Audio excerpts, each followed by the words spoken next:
Good morning. Here I am, Savva from Football Heritage TV. What a 24 hours it has been. The abuse I'm getting on YouTube is just something else. Something else. Guys and girls, please remember, right? You can reply to one of my YouTube messages without calling me a mug and something else that I won't say because we're only a couple of minutes into the show. Good morning to everyone.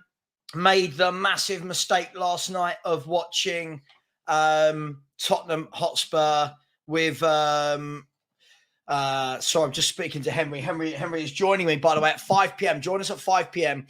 for Henry and I are going to be doing a show called the Clear Out Show at 5 p.m. discussing which of Spurs' players we should let go, which we should keep. I know people will say let them all go, but we've got to look realistically for the season. So made the mistake last night of watching the West Ham game with a couple of West Ham fans, also with some fans of other clubs as well. But yeah, that was fun. And the banter started already. And I see the denial has started from Spurs fans already. The whole, but it's just a third-rate European trophy and it's a Mickey Mouse tournament. And then you just have to remind people that Spurs haven't won anything for, well, let's be honest, 16 years now. It's coming up to 16 years, isn't it? So let's be really honest about this. It's terrible. Seeing West Ham win a European trophy was not good fun in any way, shape or form. Whatever we want to say about it, they have won a European trophy. Sorry, I don't know what he's doing in the background. I don't know. He's just looking at some blinds. So leave him be. Look, it's tough to swallow. I mean, first of all, we'll talk about that VAR goal a bit later when we talk in more general, when we're not talking about Spurs. But, I mean, the VAR penalty was just, I mean, if anyone likes VAR, people can tell me it's not VAR, it's the people who give the decisions.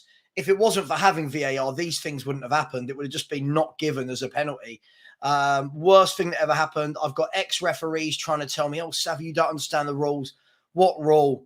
If you look at that defender, I mean, the defender, in slow motion, it looks like he's put his hand out like this. In real time, he's running across the forward to move him away. It's just embarrassing. The referees, all the referees associated to it is absolutely ridiculous. Let's see who we've got in the house. Let me know, guys and girls, who is bothered? Who is bothered by West Ham winning a European trophy? Who is bothered? I'm seeing a lot of people say they are. A lot of people say they're not. Where do we all sit with this? For me, I wouldn't say the term is that I'm bothered they've won one. I just think it's embarrassing that they have won a trophy. They've won the same amount of trophies in the amount of time that Levy and Enoch have been here. And they've won a European trophy. We won a Carabao Cup. I've got Spurs fans in my chat saying, a Carabao Cup is much better than the Europa Conference League. Why? You have to win more games to win the Europa Conference League. Why is it better? Just chucking it out there. Let's see who we've got. Big up to Daryl Denton, always in the house, says, proves you don't always need to be a power club to win a trophy. By the way, if you want to get a question in, the best way to do it to guarantee it will be read out is a super chat. And if not, just put a Q and then your question. I'll try to get as many as possible. Keep smashing the subscribe button. We've been flying lately. We are about 300 away from 6K, which is absolutely mad. My aim, help me get there, is I want to be at 10K by the end of the year. So that's just over 4,000 in the next 6 months. I reckon we can do it. I reckon if we push hard, we can do it. And we're all going on that journey together, because I like to think I'm one of the only YouTubers that reads out every comment. I'm one of the only YouTubers that allows people onto the show. And I respond to everything that people write to me on YouTube on the text. So hopefully that's appreciated. Power to the people's in the house and said West Ham have made an absolute mockery of those fruitless, trophyless Pochettino years. Yeah, we'll come back to that. If you want the journey, go on trains at weekends. Love that. Wolves Finland. Bye, Stewie. Wolves Finland has said West Ham are massive. Congrats to them winning their second European trophy, which counts. First one, 1965 Cup Winners' Cup, equal Arsenal's European record as well. But hey, both still trailing Spurs on 3. Yeah, we've got our history. Thank God Thank God. You know, all those people who said, oh, we're going back to the 90s. I remember the 70s, 80s, and 90s were trophy laden compared to now. Santu, huge supporter of the channel. I said, fuming when Bowen scored. Yeah, me too. But just quickly, let me just, I just need to unblock somebody that I blocked. I'm always happy if somebody messages me and we have the chat. I'm always then happy for them to get another chance. So bear with me 1 second. I'm just going to unblock somebody. Where are we? Sorry, bear with me, people. I don't like people being blocked because I just feel it sends out the wrong message. I don't know what you all think, but look, give people a second chance in life. I think it's really important. 1 second, please bear with me. Please bear with me. Where are we? Sorry, bear with me 1 second, people. I just really want to make sure that I do unblock this person because they're not a bad person. They just did something they shouldn't have. Where are we? I just saw him. The person who thinks they're blocked, I've just unblocked you. So please, you can now comment. Let's go through. So Santu, big supporter of the channel, has said, I was fuming when Bowen scored the winner. We couldn't even make it out of the group stages when we were in that competition. Embarrassing. Yeah, I agree. I agree, Santu. I agree, not just because you put in super chat, but because it's right. It's embarrassing. We had a group which was what? Ren, Vitesse Arnhem, and Mura, and we couldn't get out of it. And for some reason, the Spurs players and Conte managed to lose to Mura. So we say it's a third-rate competition, but West Ham have gone in there, and to my knowledge, West Ham have lost, is it one game en route? Did they lose one game or no games or whatever? Maybe if there's any West Ham fans in the chat, they can tell me how many games did West Ham have to play? How many games did West Ham play and how many did they lose on that run? Brun also said Moyes deserved that one last night. Look at the jubilation, I would say, Brun. Lots of Spurs fans are saying it's a third-rate competition. Look at the jubilation on the players' faces, the manager, the fans. Everyone loved it. I've not seen Spurs fans like that, apart from when we've won a semi-final. But it's not a final. Strasbourg Steve, big up, has said, I'm jealous, but happy for West Ham. As a Newcastle fan, gives me hope to see a team can do the business. They could establish themselves as a decent cup side. Well, listen, that's two. That's a semi-final in Europe and then a final and a trophy in Europe in the space of 2 years. So they're going a long way towards that. Big up Paul Beatty. For anyone that doesn't know, this man has just started a new channel. I think it's called, bear with me, I think it is called the, where are we? Paul, I don't want to get this wrong for you, so bear with me, buddy. Bear with me. It is called, where is it? It is called The Hotspur Hippie. Please go out and subscribe to the Hotspur Hippie. There's 191 of you in here. If you all go over and subscribe to Paul now, that would be really good. He is, let me see. He is currently on 27 subscribers. He started the channel last night. Get over there and subscribe to him. Please let me know in the chat when you have done. Let's help a brother out.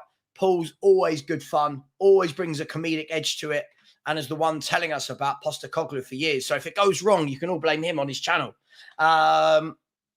Levy out said, Spurs are in the mud. Let's not troll West Ham. We would do anything to win that trophy. We are not above these trophies. This. Absolutely. And by the way, before anyone says it, the reason I didn't want to be in that trophy this year wasn't because it was that trophy. I didn't want Europa League either. I didn't want Champions League. I felt we needed a year away from all Europe when we've got a new manager, new director of football, maybe 10 to 12 players going out, 10 to 12 players coming in. I felt that it was really important, really important for them to, really important for us to have a year where we don't have a game every 2 to 3 days for me. So, yeah, for me, all these people saying, oh, so you didn't want conference football. I'm sorry. How does anyone think a mess gets sorted out? We don't learn, do we? We don't learn. I'm seeing loads of people say, oh, yo, you didn't want to be in it. yeah, I still don't want to be in it. It's nothing to do with it being a Conference League. It's to do with the fact that we need to settle. Good morning, Steve. Good morning. Good morning, Palmsy. Kaz Jones said exactly. West Ham are bigger than Spurs now. Same size fan base and trophy. So, yeah. Listen, sorry. Yeah, at the end of the day, let me see if I can get Stell on. Let me see if I can get Stell on because he's got a different view. So I'd love to have that conversation. Look at me now talking about it. Let's see. So I'm just trying to get more people on for you so that you don't get bored of seeing my face. But let's go with this. Right. Okay. No more distractions. Please smash the like button. Please subscribe. 210 of you in here. Let's get to 200 likes. We never do brilliantly with likes on here, but we are at 50 already. Where are we? Where are we? Morning to Eamon Burns. Rain has just said Spurs in the mud. Power to the people. I said West Ham made a mockery. Yeah, we've had that one. Mauler said it's a good trophy to win, but none of the top clubs would want to stay out of the top league and win a Conference League every season.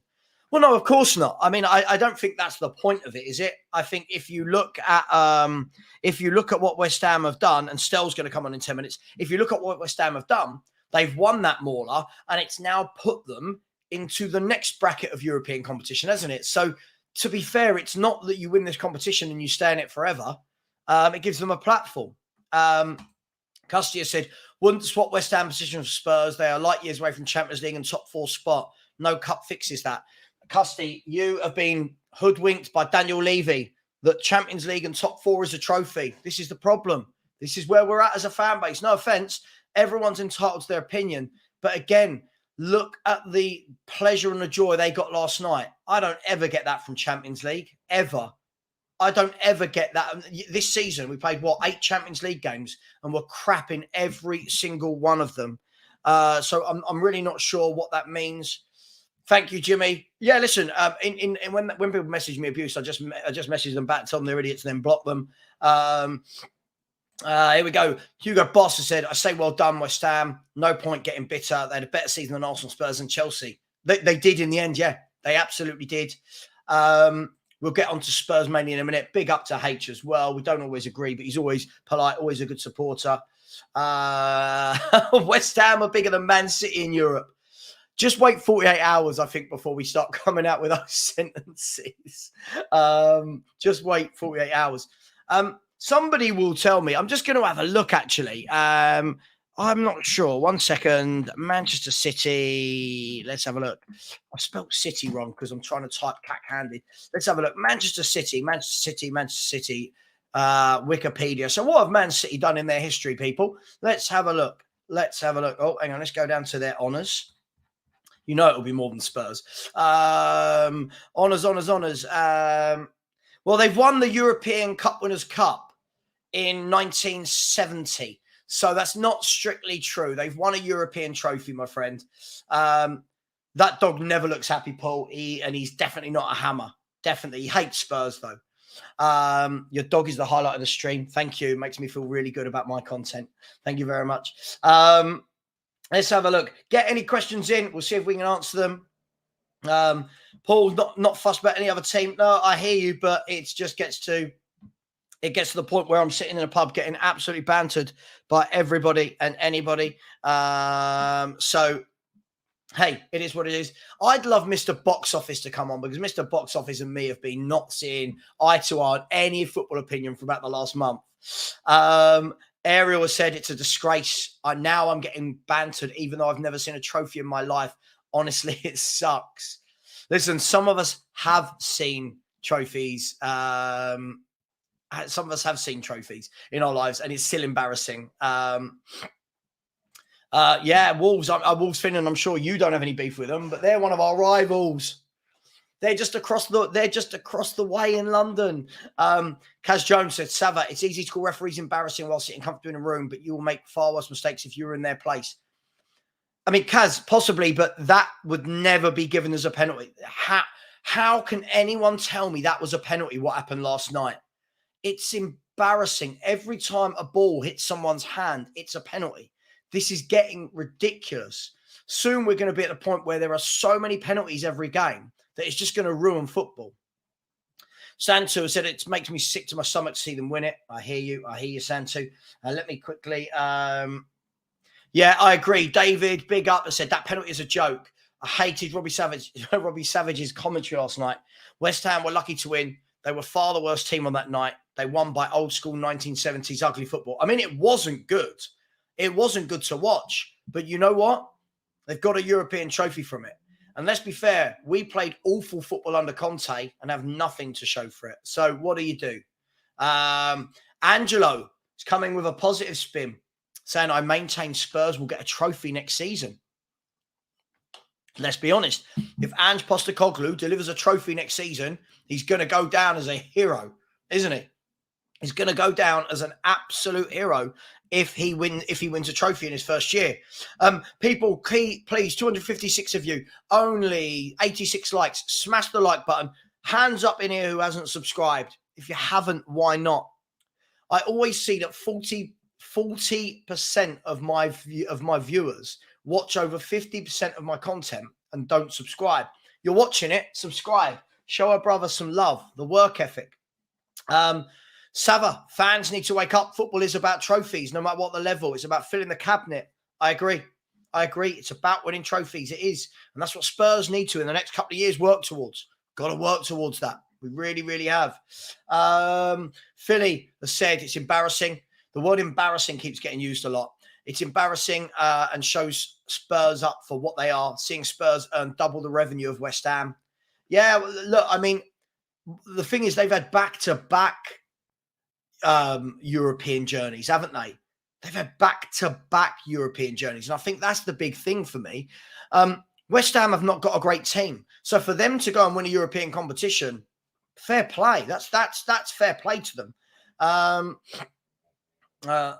Custia said, well done, West Ham, but I don't want Spurs in the bottom of the table and have a cup. Listen, I hate to break it to you, but we were eighth. We're only a few points above bottom of the table. I'd take a cup all day long. If we finish 15th next year and won a European trophy, I'd be all over it. I think Spurs fans, how old are you, Custy? Can I ask? I'm not knocking you. I just would like to know how old you are, because I get the feeling this is a very young mentality. Where are we? Let me catch up. I am putting some questions into the back, by the way. So please don't think. Big up Garage Classics, all sorted after yesterday, fella. Hope all is well. They do. Strip they do. They've won the Conference League. They now go into the Europa League. Yeah, I just don't think they will, Garage Classics. I don't think they will. I think we saw last year they had a good year, a dip this year. They could have a good year again next year. Let's have a look. No worries. Go and subscribe to Paul. Paul, let me know if people don't subscribe. Come on. Let's all have a look. How many people have gone and subscribed to Paul? Let's do this, eh? Let's subscribe to Paul on the Hippie Hotspur. Let's see what he's at. If more than 50 people haven't, I'm really disappointed, because we're meant to be a community here. The Hippie Hotspur, how many you got? I can't see you at the moment. Have I spelled it wrong? Or the Hotspur Hippie. 44 subscribers. Can we please, guys, I'm challenging all of you, please. Can we please, can 55 of you at least go and subscribe to this man right now and get him to 100? Please. I'm not going to stop going on about it until we do. Can we go right over there right now and subscribe to this man to get him to 100? This is a great guy, makes really good videos. He's taking the plunge. He's one of us. Paul and I might not agree on everything, but that's okay. He understands me. I understand him. Please go and subscribe. Go and subscribe. Angelo says, stop obsessing. No one's obsessing, Angelo. These are, again, sensational words. Sensational words. We're not obsessing. One of our rivals has just done what we haven't been able to do for 16 years. So can we please, let me just see. Right. Hotspur be 60, 40 more of you, 15 more have just gone and subscribed. Can we get 40 more of you to go and subscribe to the Hotspur Hippie right now? I'm going to come back and check that in a minute. But come on, let's hook a brother up. Thank you, Santu. Thank you, Daniela. Hugo Boss Wood has said, well done, Wet Spam. I say they've had a better season than us, Arsenal and Chelsea. Yep, they have. Phil B has said, West Ham not interested. It's all about Spurs. Excited to see how it's all going to unfold in the summer. And we'll take no prisoners, which I think we need as a manager. Madison, number one signing for me. Phil, I don't disagree with you, but obviously it's the night after they've won a European trophy. Lots of people are going to talk about it. Lots of people have got West Ham friends, and the banter is rolling on already. Thank you for subscribing there. Let's have a look. Yeah, bring on Stell is going to join us shortly. Good evening, Sean Egan. You never tell me, is that Austria? Is that Australia? Let me know. Thank you to the 5 people that just subscribed to me. Please, if you haven't, please do. Please do. Here we go. There is the link. The Hotspur hippie. Subscribe to him. Subscribe to him. Okay, let's get into some Spurs stuff, shall we? 70 subscribers for the Hotspur hippie. 30 more. Can we get him 30 more and give him 100? I'm just trying to get some questions in the background. Where I worry. SJ said, Savva, Barca fan, amazing channel, brother. When will Barca be truly back? Well, listen, they're building. The likes of Fati, Pedri, Gavi, Balde, Araujo, Kunde. I think there's a lot there. I just think you need a bit more steel for Europe. I feel you need some more experience now. I think obviously now Busquets has gone, Alba's gone, Lionel Messi's not going back to you. I think you just need a bit more experience in there.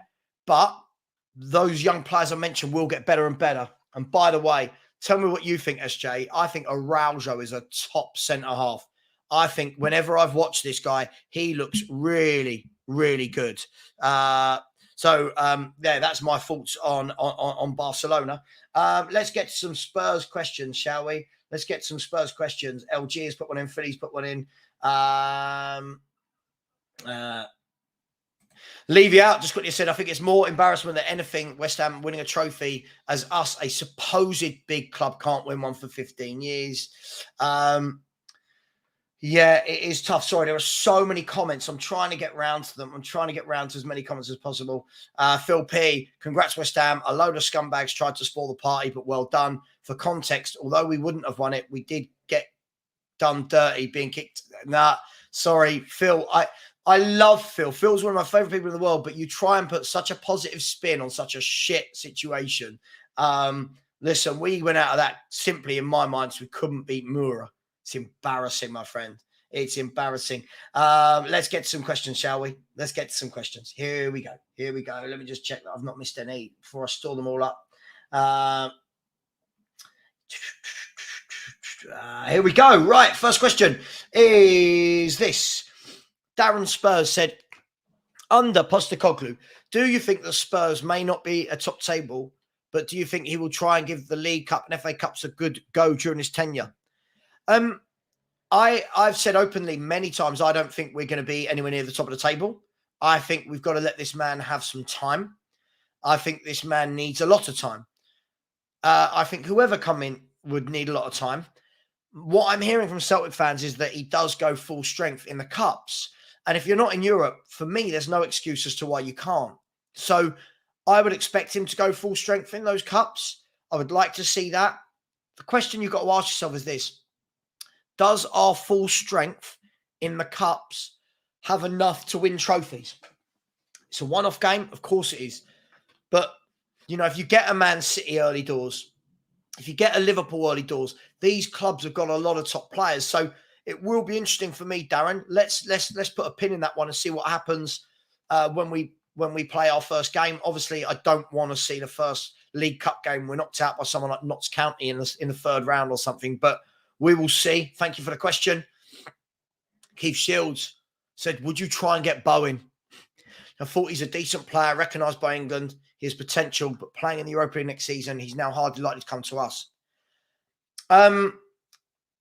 Yeah, now this is one of Henry Wright's favourite players, isn't it, Jared Bowen? Jared Bowen, for me, is a nuisance. He's an absolute menace. He's a nuisance. He's always involved, always getting into goal-scoring opportunities. He's good when through on goal, as proved last night and multiple times. I like Jared Bowen. Would he join Spurs from West Ham? I'm not so sure. I wouldn't mind him. I'll be completely honest. I would like a player like that. Again, people will get well bored of me saying this all summer. Good engine, good legs, gets about the park. That's what I want to see. Battles for everything. I would take him in a heartbeat. Yep, I would take him in a heartbeat. I would. And Henry paid me £10 to say that. By the way, join Henry and I at 5 o'clock. We'll be doing a show called The Clear Out Show. The Clear Out Show. We'll be talking about who needs to go, where, why, free transfer, contract ripped up, sale, etc. Kaz Jones says, Savva, being out of European competition doesn't guarantee success in league in any form. I didn't say it did. Kaz, never once said it did. Again, please don't take what I say and change it. What I've said is this. Tottenham Hotspur are a club in a mess. Tottenham need to completely put together a new squad with a new manager, a new director of football. Is playing in Europe every 3 or 4 days the right situation for that? I don't think it is. I think we need as much time on the training ground. I think we need as much time to bed those players in. Playing once a week. For me, I just think if we had gone into Europe this year, again, it would all be a bit too much. We'd start playing all the fringe players in Europe. Fans would moan that those fringe players are still at the club because we'd need a bigger club. And then it goes around in a vicious circle for me. Just for me, Kaz. That's just for me. Shauna said, what do you think our chances of getting Laporte? I reckon there's more chance of Margot Robbie turning up at my doorstep and asking to make love to me. I can't see why Laporte would demean himself by coming to Spurs. If he does, hats off to whoever the director of football is and Ange Postecoglou. Hats off to them. But I can't see. If you were Laporte, would you join Spurs? Really? Anyone? I just can't see it. I really can't see it. Sorry, I thought someone was at my door. There is no one at my door. Apologies. I can't see it. I really, really can't. We'll come back to some other trophies in a minute. Thank you for whoever these people were that subscribed to Paul or to me, whoever it was.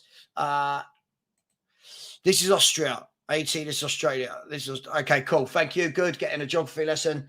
Let's have a look. Let's have a look. Stinging Nettles, me too. Do you know what? No, I was in, God, how old would I have been? I would have been in my last year. No, that's a lie. I would have been 9 going on 10 when we won the FA Cup, 10 maybe. So, yeah, I would have been in primary school. That doesn't say a lot, does it, for Tottenham Hotspur and our steeped history. And that's why I think people need to realise we're not this big, massive club they think we are. Let's have a look. Let's go to another question. Let's have a look. So Sean Goodwin asked that. Here you go. LG has said, what are your expectations for next season for Spurs with Ange at the helm? I've said this all along. I'll say this all summer. My expectations are to just build a team. Slowly but surely build a team. I don't care where we finish in the league. I don't care if we don't win a trophy next year. For me, this club, I don't think people realise how badly this club has been run. And we've got to start laying some foundations. We've really got to start laying some foundations to be able to start looking like a cohesive unit before we worry about league position and winning trophies. So as long as we're not in a relegation battle, as long as I can see the green shoots of what we're trying to build, I'll be really, really happy with that. Philly has said, do you think the standard of the Premier League is better than Serie A? Serie A had 3 teams in European finals, Premier League had 2. Look, I think it's difficult, right? Because I think Serie A is definitely getting stronger. Obviously, when we were growing up, Philly, you know, Serie A was the league. I know a lot of younger fans won't believe that now, but Serie A pissed all over the other European leagues when we were growing up, Philly. I think you're my age. Now, I think Serie A is getting back there. I don't think it's as strong pound for pound as the Premier League, but it's more competitive. When you look at the number of teams that can win it, you look at the number of teams that are always in competition for Europe. But that is always going to be slightly skewed for me because Man City are that good. That's the problem. Man City now have made our league a little bit like the French league, a little bit like the German league. You know, Bayern Munich win the German league every year. PSG every year, apart from 1 year. City now every year for the last 6 years, apart from 1 year. So it's always hard to say what's the best. I think the standard of defending in those leagues is 10 times what it is in the Premier League, but it's not as quick.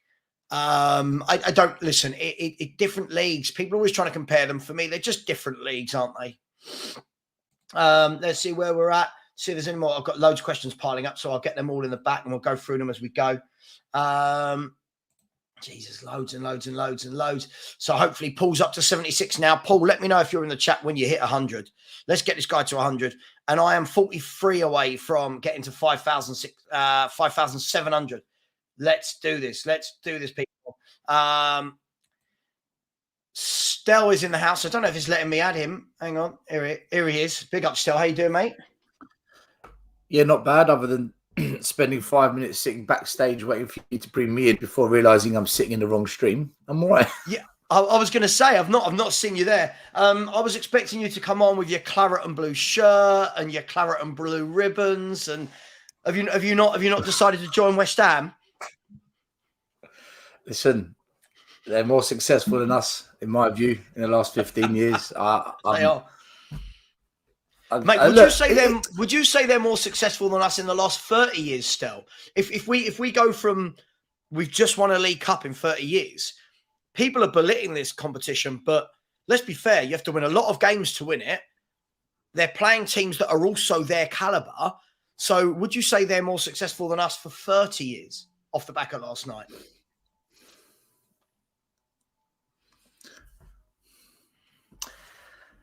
I think it's equal. Because as much as the Carabao Cup is the so-called Mickey Mouse Cup of England, we had to beat Chelsea to win that cup. I don't think they played anyone of Chelsea's caliber. But I think it's harder nowadays to win a trophy than what it was maybe back then. So I think it's about equal. But for me, and I know it's all about opinions, Savva, but look, fans, some said don't want Europe. It's a Mickey Mouse trophy. Don't want Conference League. If we're going to rebuild, let's get out of it. Don't want it. And some said, no, we've got to be in Europe. I want Europe. For me, I wanted Europe because I think by being in some kind of European competition, there's something for us to think about. There's something for us to play for that isn't just up against all the domestic heavyweights of Man City, Liverpool. Because Man City, Liverpool, Chelsea, all these clubs, they take the Carabao Cup seriously. They don't, if you look at the last couple of winners, Man City won most of them. Liverpool won it the year before. Man United won it this year. These are like big clubs. So I wanted us in Europe. And like looking at the West Ham fans last night and today, I just said to myself, fucking hell, man. When's the last time we felt like that? They're in tears, that lot. They're in tears.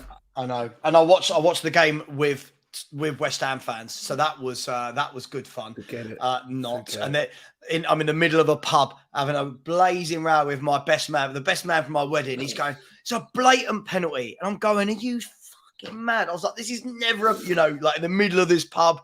He's jumped up to celebrate, smacked the lighter. But it's just good fun. We need those days.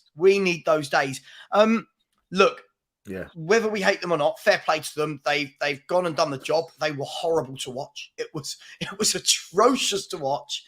Fiorentina were a better team, but mate, all that it's going to show right on their Wikipedia page or their club history page is West Ham European Trophy 2023. And if you go to Spurs on a page, it literally says we have not won a trophy since 2008. No, it says Beyonce live June 2nd. Beyonce live 1st of June. It's bad. It's bad. Listen, we haven't really talked that much since obviously Postecoglou came into the job. And by the way, people, please get over and subscribe to Tottenham Away. Please show support. Please keep subscribing to Paul. Let's get Paul to 100 subs. He started his channel last night. Let's get him to 100 subs. This is a community. Let's act like it. It's a community. Look, Postecoglou's come in. He starts work officially, I believe, on the 1st of July. Would you expect things to be happening in June, though? What? Even though he's on holiday, would you expect that there's going to be a lot of talks, a lot of movement? He'll be telling the club who he wants, and lots of stuff going on? Or do you think we're going to see a quiet June and then it will all ramp up in July? Well, he doesn't join until the 1st of July, does he? So officially, officially he doesn't. Well, he's on holiday now. He's on holiday. So I don't think he'll actually be here to the 1st of July. I'm sure he'll watch videos and he'll watch footage of Spurs games, and he'll be speaking to some people in the club for sure so he knows what he's walking into. I think that will happen. He'll do his due diligence, but I think it's going to be quiet until August, because for me, until he actually spends time on the training ground and in some friendly games, and we've got pre-season friendly pretty much a couple of weeks after he joins us. Until then, he can't really assess what's what, and he needs to see the players that are coming back as well. He needs to have a look at the academy players. He needs to really assess a lot of things before he can make a decision. And even just watching a player play once or twice, you can't make final decisions like that. You know, these things take time. A player might be injured, a player might be out of form, a player might not know how to play front foot football, and yet he's going to assess them on that style. So I don't think anything really is going to happen until August, after the season starts, if you ask me. And the one thing I will say on this, it's frustrating that we've got fans who are writing him off already. Now, I get it. And listen, I'm not jumping on no and Postecoglou gravy train. I'm not, yes, we've got him. No way. But when we had a manager that came to the club in Jose, who I was happy with that, I accepted it, but he always had that reputation of having bust-ups with players, bust-ups with other managers. And then we had Conte, who, again, I was happy with that. I was on board. I was Conte-ing all the way. But he had that reputation of, if I don't get what I want, I'm going to blow the place up. And he did. This is probably the first manager we've had in a very, very, very long time that's got no baggage, like none. The media, the journalists, the coaches, the chairman, the players, everywhere he has been in his life in football, it's nothing but good energy, good vibes, good levels of respect. And for me, just that alone, let's see what he says and does in the first 3 to 6 months, and then maybe begin to say, right, this is where we're at with it. But to go in now, I don't know, man. I think our fans think we're much higher up in the rankings of club in England than what we really are. The reality is we're 8th to 6th in English football now, and we are. That's it. Fact. Do you know what, Stell? We don't agree on everything, but we do agree on a lot. And I can't fault anything you just said there. And I've been trying to say to people that lots of people keep asking me, and big up Kuva in the house. Hope you are well, my man. Kuva. Long time. Everyone jumping along the morning rants with Savva gravy train. And the thing is, Stell, I've been saying to a lot of people and to anyone that listen that I think people have got to realise that there is so much for a new manager to come in and do. Sometimes you join a club and it's, oh, hang on, this manager needs to buy 3 or 4 players to make us good. Or this player needs to get rid of loads of deadwood. This manager's got to do it all, right? We've got to get rid of loads. We've got to bring loads in. He's got to implement a strategy because we don't have one at the moment. He's got to get a fan base that is completely ununited. Divided would be the word for that, wouldn't it? I think, yeah. Sorry, it's early. That are completely divided. He's got to try and unite them in some way. He's got all the naysayers, all of the naysayers that are like, oh my God, this guy's not good enough. He's from Scotland. This is a massive, massive year for this guy. Will they give him time still? Will fans realise that we're not that big club that you just said we're not? And will they give him a year to really get his own mark on this squad and this club? I think it depends what the other clubs do. So if Pochettino goes to Chelsea and in the first 3 months they're playing good football, they look like they're top 4 contenders. If Arteta has Arsenal firing again, another league title campaign, and Unai Emery's got Aston Villa knocking on the door of top 4 maybe, then no, because the pressure will just mount on us because we're constantly in the mud. What I will say, when I said he doesn't come with baggage, because I'm just looking at some of the comments in do you want to answer that one as well while you're here? This will be interesting. He has a history of blowing it up at the club that he leaves, And likewise, Mourinho's got a history of having bust-ups with certain players. Don't get me wrong, right? Was his name Alex? I 100% backed Jose. When a lot of fans said Conte out, and that it's just opinions, I backed Conte to the end. Like, you did. I'm the wrong guy to be having this argument with. But the point I'm making is this. Have it with me and Kuva. I'll have it with you too, right? This guy coming has never been sacked. He's never been sacked. What does that say? That means clubs don't want him to leave. Like, please stay. Celtic fans are in tears that he's left. I've never seen so many Celtic fans make an effort to come into our chats, into our shows, into our comments and say, can't believe you've got him. Good luck to you. We're going to follow you now. And I'm like, what? Yeah. It's crazy. Yeah. But yeah. By the way, at the same time, I don't think he's the second coming of Poch. I don't think he's going to come in. We're going to get back to Poch here. I don't think that either. All I'm saying is I don't know, but we at least should just give it 6 months and see where we're at, because I will never trust Levy. I'm convinced Levy will fuck it up at some point. I'm never going to be Levy in suddenly because we've got a manager that plays front foot football, maybe turns it around. We're going to need to buy quality players at some point of this journey if we're really going to knock on the door and try and compete with Cities and Newcastles and all them lot, Liverpool. So, but to go in on him, I don't know, man. But again, I'm not getting hyped because I remember when Jose came, he's a serial winner. He's a serial. Everywhere he goes, he wins. Okay. Then Conte came. He's elite. He's not a dinosaur like Jose. And when Mason took the job, he's one of our own. Give him a chance. So I'm not jumping on that happy train again. All I'm saying is there's something maybe curious, something intriguing about this guy that we don't know. And let's just see what happens. That's all I'm saying. That's it. Yeah, no, I agree with you. I mean, Kuva, welcome. How are you? You well? Yeah, as well as can be expected. Standard sort of Spurs week, isn't it? Yeah. Turmoil even when it's not us now, isn't it? Yeah, but let's be honest, Kuva. I'll be honest, from a YouTuber perspective, and people hate me saying this, if we were Man City and winning every week, I don't know if we'd get as many views, you know. I don't know. Yeah, but we'd be happier, wouldn't we? Yeah, we would. Yeah, our mental health would be better, but you know, we wouldn't have all the drama and debates within the community and YouTube channels, would we? So you know, we need some fun. Look, Kuva, I think that obviously, you know, Postecoglou coming in, it's had its ups and downs from fans. You know, you've seen a lot of fans saying, "Hang on, this is a really good manager that needs his chance in Europe."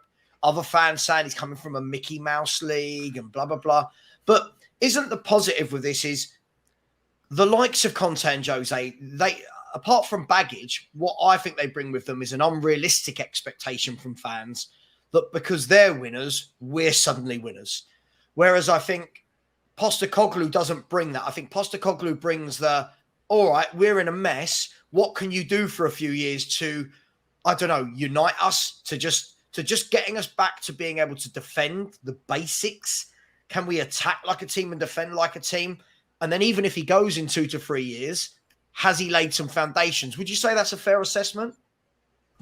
Yeah, I mean, they're still saying rightly, you know, you can't expect the second coming of Pochettino, but there are certainly similarities there.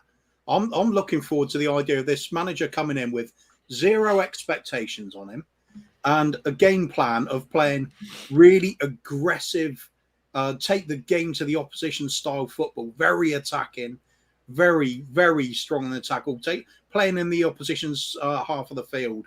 I'm looking forward to that because I loved those characteristics when we were doing it before. We've gone with the complete reverse. That's going to take real time.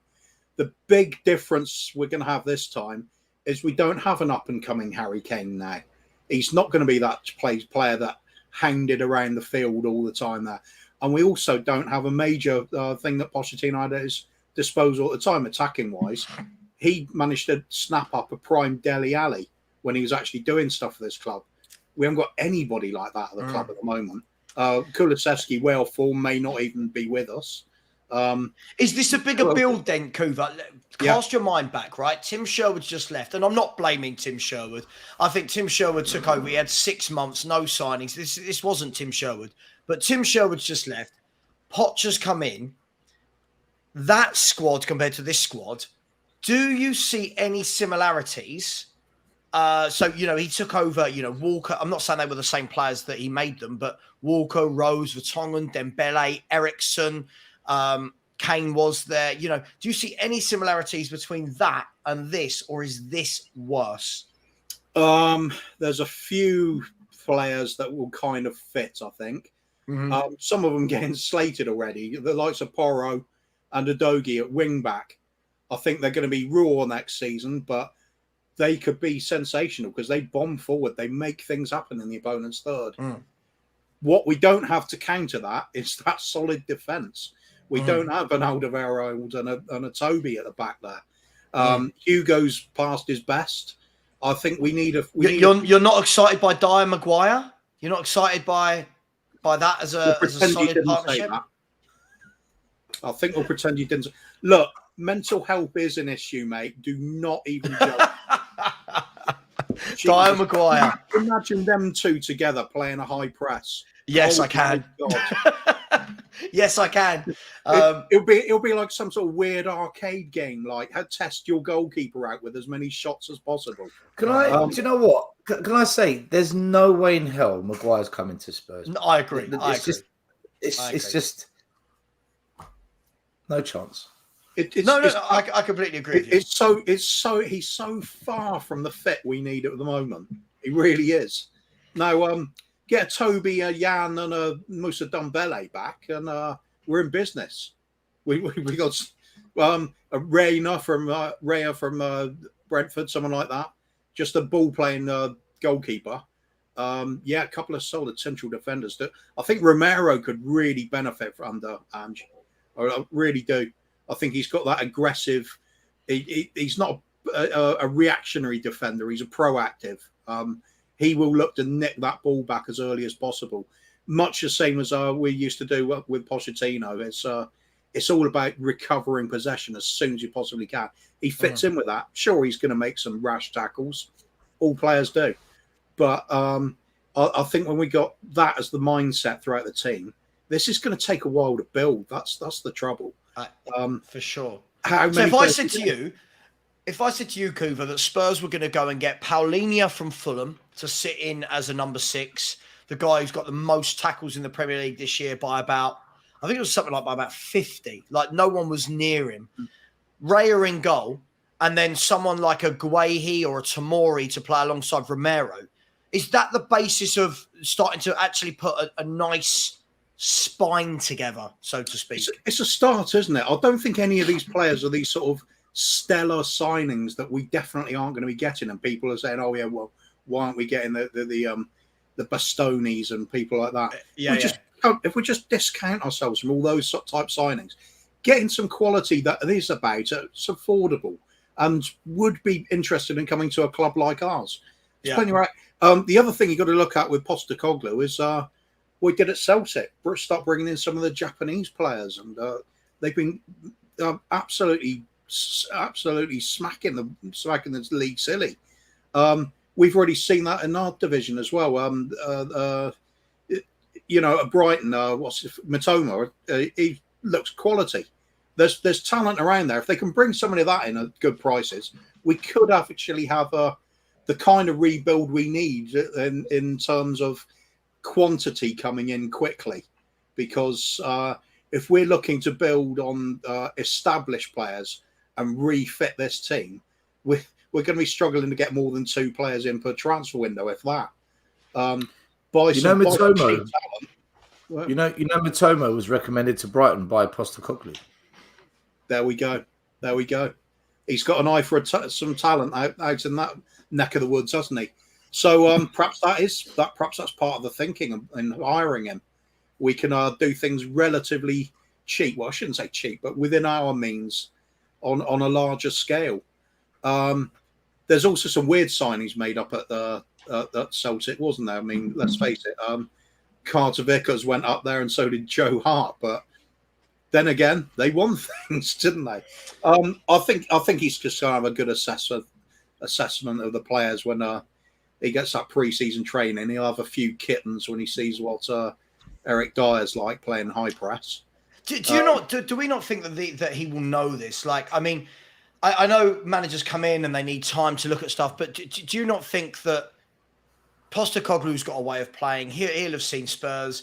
I've said for a while, right, that, and I might be wrong, I might be right, who knows, I don't think this was a spare of the moment appointment, Postecoglou. I don't think that this is this whole, he was our last choice. I don't believe that in any way, shape or form. I think that this has been bubbling away for a couple of months. I think they might have dipped their toe in the Nagelsmann water and realised very quickly that managers like that don't have any interest in joining a shambles that is Tottenham Hotspur.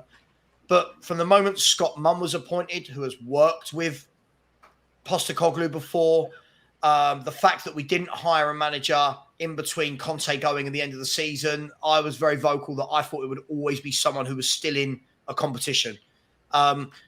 With that in mind, wouldn't he have done his homework, guys? Like, wouldn't he'd know that Eric Dyer cannot play his way. He'd know that Sessegnon doesn't offer it, just picking on players, but you know what I mean? Wouldn't he know that by now? I was just looking at a comment from Paul there, Paul Beatty. It's interesting comment as well. Ange made Carter Vickers the best defender in Scotland. He had a great season. Maybe. No, he's not going to salvage Dyer, is he? Look at him one-on-one with people. It's not happening. No. He's not an idiot. I mean, even though you might say, it's Mickey Mouse League and everything in Scotland, he's still got to actually win those things, and he did. We often say that about people. It's a Mickey Mouse League, but they won something. No, winning all of it is still quite some achievement. It doesn't happen very often. So they were improving in Europe as well, Celtic were. So I think they were quite unlucky, some of the games they lost in group stages. I mean, I've got some of the bigger games you'd expect them to get beaten in, but they were putting up a good fight. If they'd taken a few chances, could have been a different story. I think there's something about the bloke, and I think he's refreshing. I think it's what we need. I think we were talking so many times last season, weren't we, Savva, about turgid football at this club. I think that's going to be pushed aside very quickly. It's going to be very messy at first while people are getting used to it, but I think it's a return to a much happier times. Forget about winning stuff in the first season. It's all about getting the players to adapt. That's going to take a season at least before we start really seeing the fruits of that. Then the thing is, Kuba, sorry to interrupt you, mate. When you say getting players to adapt, at a few clubs he's been to, he's just cleared the deck because players just can't play the football. And this has been my argument with these players. This is my belief. The players we've got now, I don't think they can play any system, half of them. I don't think it doesn't matter what system you play, they will forever let you down. So I think he's going to need to clear the deck with half the squad. Stell, can I back you up on that? Sorry, just really quick back up on that. First of all, Jib, everyone likes to be backed up, right? Yeah, I'm not going to go, hey, let me dig you out on that. No, let me back you up on that. First of all, this comment here, when we're saying his talent ID seems overrated, he completely changed the Celtic squad and won 5 out of 6 available trophies. I don't know if we could say that that's how many turned out good. Well, they pretty much won everything. So I'm not sure that's really a fair comment. I keep having this conversation in different WhatsApp groups about, I've said and I know you guys probably feel similar. I want to see so many of these players go. I know it's not going to happen in one window, but I want to see so many of them go. I am absolutely bored of seeing them play. I'm bored of excuses being made for them. And I'm bored of us pretending that under a different manager, Lo Celso might come good, or Winks could have, all of this nonsense. But so many times when I say that, what I get back to me is, oh, no. I still feel we should go with a free of Kane, Son, Kulu. Okay, brilliant.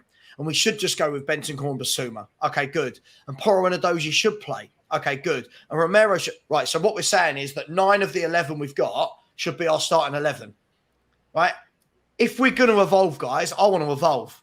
Yeah, I'm not here for sentiment. I'm not here for nostalgia anymore. I've seen Kane. I've seen Son. I've seen Kulu. I've seen all these players. Whatever is right for me, for Postecoglou, is what's right for the club. I don't know how you guys feel about that. I don't care if that means Kane or Son aren't part of his plans. I don't care if that means a player like Kulu, who everyone loves, isn't signed. I just want what's best for a formation, not for the name of the player. What do you guys make of that? Easy for me. Totally agree. You've got to buy into what the manager's vision is. If you're not going to do that, it's no point appointing them. Yeah, we've said it before. We've had many discussions on this point. If the time comes to get rid of Kane and Son, because they're just getting to that age where they're not going to fit in this really aggressive pressing system, you're just going to have to do it. You bite the bullet. It's been done before. As for the comment a minute ago about bringing in 25 players, the norm when you do that kind of thing is what happened at Chelsea. The norm is what happened at Forest, barely avoided relegation. It's not an easy thing to do, bring in that many players and then go on and win a treble and the double the season before. It's like unreal. I think it's always the case though with us.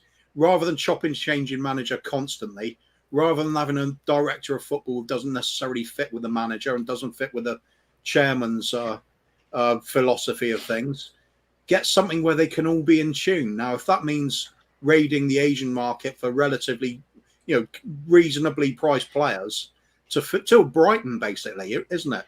We're looking at players that perhaps don't set the world alight in terms of reputation, but when they come over here, they look like a quality player. That's what we're hoping for. But isn't it those players, when it normally works, Kuva, those players are bought into a philosophy and a plan. There's a huge difference to what Spurs have been doing in the last decades, where we literally go, oh, we've got 8 new signings this summer, but yet all the different ages, all the different abilities, all the different playing styles, philosophies, ethos. Whereas what Postecoglou did with the players he brought in at Celtic, they all came in and played his way, and he had scouted them. Yeah, and that's what I think. Still, if I can bring you in here, this is where I think Spurs fans need to be really patient. And I know we've been patient. I know fans hate this, but we are where we are.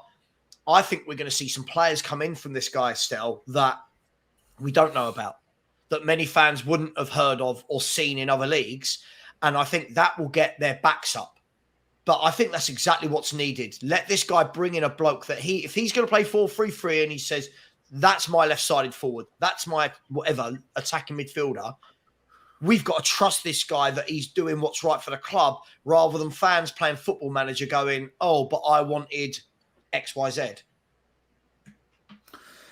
Yeah.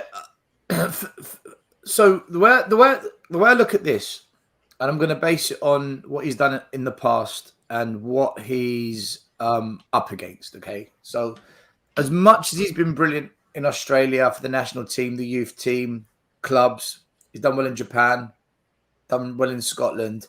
This is the Knights of the Round Table now. This is where you're coming to a league that's owned by billionaires, owned by clubs prepared to chuck 200-300 million a season at it. You're coming to a league where you've got some of the heavyweights of management, Pep, Klopp. You've got, is Poch heavyweight? Probably not, but there's something about him. Unai Emery, he's a seasoned pro. You're coming to a league where there's some really good managers and a massive club. So this is a completely different ballgame. That's why I'm not getting all, yay, Postecoglou. But I've also accepted now, and last year was the moment, because if we're not going to back Conte of all the managers, then that says to me, no matter who comes in, they're not going to get the kind of backing I want to see. So I want to see 50, 60 million pound players just coming in 2, 3, 4 every window. Just exactly what Conte said. That's not going to happen. So with this guy, I think he's partly come in because we're going to have a mixture of try and bring through a couple of academy players, try and develop some of the players we've got that maybe are underperforming, the likes of a Basuma, potentially a Skip, potentially. I know it's a controversial subject. Maybe try and get more out of Porro. Can he just get Kulusevski back to the play he was last season? So I think it's going to be a bit of academy, bit of refinement of the existing players. And then we're going to see new players come in, and it's going to be a mixture of some £5 million, £10 million players. Like you said, players we've never heard of, who aren't expensive. Like Jota, who he brought in at Celtic. Like Jota. Who looks like a really good player. Really good player. By the way, guys, the one player I really want, two players I want from Celtic. One is Matt O'Reilly in midfield. I don't know if anyone's had the chance to watch him. That is everything I think we're missing. A powerful midfielder with a good engine, a lovely left foot, loves a tackle, chips in with goals, gets some assists, comfortable. Forget all this. Cooper, I think we're probably all the same. I don't care about all these 6s and 8s and 10s. Just a top midfielder, right, that goes in and does the job. And I would like for depth, I would like that Kyogo for his energy, his... I don't know, just he's busy. I feel like we don't have enough busy players, guys. You know, that I feel like we have players like Richarlison who come on and in fits and bursts. But when I look at Kyogo, he's just involved the whole time. He's constant. He's pressing. He's buzzing. He's got high work rate is phenomenal, and he can score goals. So I don't know. I'm just putting it out there. But again, Kuva, I feel like our fans will go, "Oh my God, they're crap. They've only done it in Scotland." Savva, sorry, can I just finish? I just want to. That's right. There's one last bit I want to say. By the way, I'd take McGregor from Celtic as well. By the way, yeah, good plan. I think we're going to get those kind of £5 to £10 million signings that no one's heard of. But I also think we are going to spend 40, 50, 60 million pound players on the odd 1 or 2 players as well, because we are going to still spend a 50 million maybe on a centre back, maybe 45 million on a wing and stuff. I still think we're going to spend that kind of money, but just only on 1 or 2 players max. We spent 42 million or 45 on Porro. So I don't think we're going to stop doing that. But I do think there'll be a lot more. Who's that? Never heard of him. We are going to get more of that. Mm-hmm. Whether it works or not, I don't know. Because this is, like I said, I keep saying it to everyone. This is the Premier League. It's a different ball game now. So, but you know, we'll see. Yeah, I mean, Kuva, one of the things, again, is I do think we live in an era where everyone does think it's Football Manager and you can just go and whack down some money and you get who you want. And obviously I was having a good conversation with Mari about this the other day about that. I don't want to get into this, but, you know, just pay for Bastoni and he comes. And my whole point is there are players that don't want to come, right? You know, clubs might let them go. And I just want to read a quote from Sofiane Amrabat. I think it's his dad said this last night about Amrabat, who I thought was excellent last night. Said this, and this for me, forget that this isn't about Spurs, Kuva, but for me, this sums up players and why they don't just join clubs. He said, Nordin Amrabat said, Sofiane to West Ham, no. He wants to go to the very top, and his desire is to play in Spain or for a top club. At Barcelona, he's high on the list, but you know Barca's financial situation. But there are more top clubs interested in Sofiane. Now, the reason I read that out is just because it shows that you can go and bid for a Sofiane Amrabat. It does not mean that they instantly go, brilliant, I'm coming to join Spurs. And I think that's the problem we're going to have this summer now with a lot of fans not accepting players that aren't at the top of their list. Not the clubs, but theirs. Yeah, that's it. We've already been talking about it. We should be looking at those markets where it's value for money. We really should. Look at what happens when we do spend big on players. Ndombele, Richarlison, Lo Celso, they're not working out, are they? We're doing better with the relatively cheaper ones. Yeah. So we have got a few players in the squad that are going to be worth keeping. I think all three of us have said it at some point. The likes of Bissouma, we're expecting them to sort of click into gear for next season. Certainly, well, hopefully anyway. He's got that kind of skill set that I think would be really good for the team. Especially if we start going very attacking, playing in their half of the field. I think get him in and around their box a little bit more could be quite interesting. Especially if you put in the likes of I've forgotten his name again, the Fulham lad, the tackling player. Paulinho. Paulinho, that's it. So if you've got the likes of those two in there, just hemming everything into their half, and the Romero backing them up, but you've got some aggressive ball winning potential before the other team can get a hold of the ball. Now, when it comes to our signings, yeah, of course it'd be great to see some big names. I mean, who wouldn't have wanted to see a prime Messi in his come to the club? But it was never going to happen. We have got to stop doing what we constantly do and thinking all these big names will come to us, because when is the last time one of them did? It's only when they come to the end of their careers, like certain wing backs the last season, or the likes of Gallas in the past. he wouldn't have come to us when he was in his prime sort of Chelsea days, would he? We'd be joking if we thought he was on the way. So let's go for those little bit less glamorous signings and get that. Isn't that when it's worked, Coover? Like, Yeah. if I look at Spurs in the last 23 years, and I pick Levy's era, the best periods we've had with managers has been, you know, the likes of, if you look at Redknapp's team, it was the likes of Dawson alongside King, who we got from Forest, Aaron Lennon, who we got from Leeds, Bale from Southampton. You know what I mean? Defoe from West Ham. Sandro that nobody had heard of, really. Exactly. You know, at the time, Palacios from Wigan, you know, King from the youth team. And then you go into Poch's era and you look at Walker and Rose from Leeds and Sheffield United. Dembele we had from proper wheeler dealers in Savva. That's what I'm saying, Stell. David You know what I mean? Paul Mitchell, what's the other one? Harry Redknapp. They knew the market. They got it. People like Paratici, their market knowledge is limited, in my opinion. Yeah, I agree. That's what I think we need to get back to. And, you know, I'm not saying everyone. I agree with you, Stell. I think there will have to be a couple of big signings in there. But I think when we use the word big, I think people need to really harbour their expectation as to who that is now in this market. I don't think, you know, I'm seeing people just say, just chuck money at this player, that player, that are linked to Chelsea, City, Liverpool. And it's like, they're not joining if those clubs are interested, right? They're not joining unless those clubs pull out. So that's what I would do, Coover. I would definitely look at that, like the Alex Scott at Bristol City. If anyone's seen that kid play. Top player. Yeah. Top player. I haven't seen him, but he keeps cropping up that name, doesn't he? Yeah. I've said it for a long time. I would love us to model ourselves on Sevilla, but realization is recently we've already got a club in this country that's doing that. It's Brighton. They're getting close to getting trophies now. They're getting further in those domestic cup competitions. Yeah. They're going to have a taste of Europe next season. If we follow that plan, don't go for the stellar signings. Go for those quality value for money that we could be getting. But we can do it at a higher level than they can because we've got more resources. So let's do that. Hopefully that's what's going to be happening this time. You see what, Coover? You like? What did I just say? You see what? Lost the plot. Coover, you see Seville? It's a culture. It's a culture, right?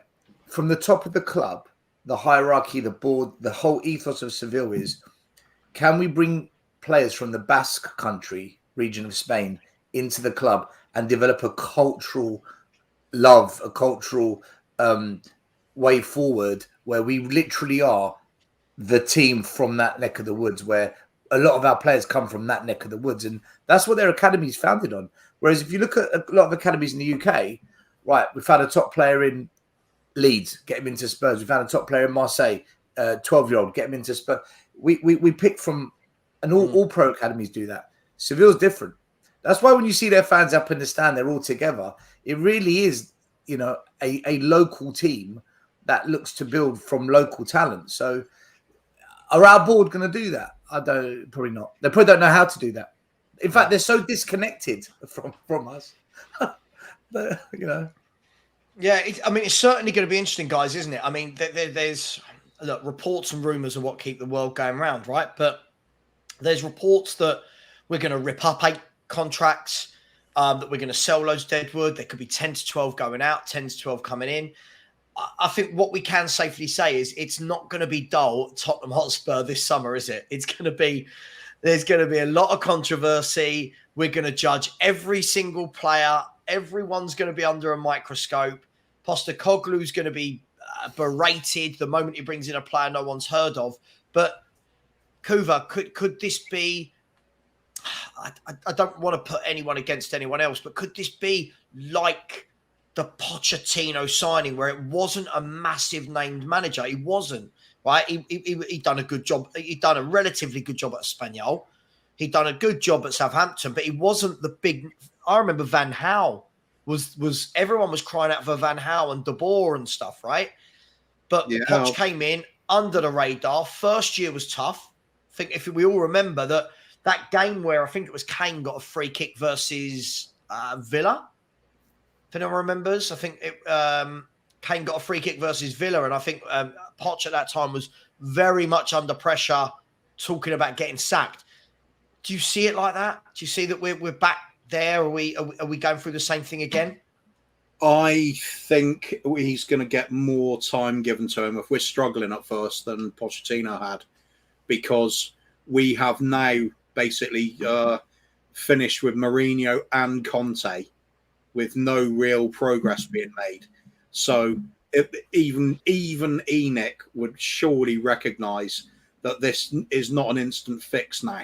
We have got to give them time, because if those two can't bring about any form of success or real progress being made, how's the next bloke gonna? We're talking about two of the best managers in recent times. Mourinho especially, genius level manager that gets results out of nothing teams, except for ours. We're a level of nothing even he can't deal with. I think it is the case of knuckle down. We're forced into this situation now. No rebuilds happening overnight. We cannot easily offload players anymore. That's not just our fault. That's like the markets in general. Sean Butler's always talking about this as well. The foreign markets, say Italy and that, there's no money there anymore. There's very few teams that are able to assign big name players. Apart from the likes of Real Madrid or PSG, and there's very few doing it. Even Barcelona can't spend like they used to. So we're not going to be getting rid of a lot of these players.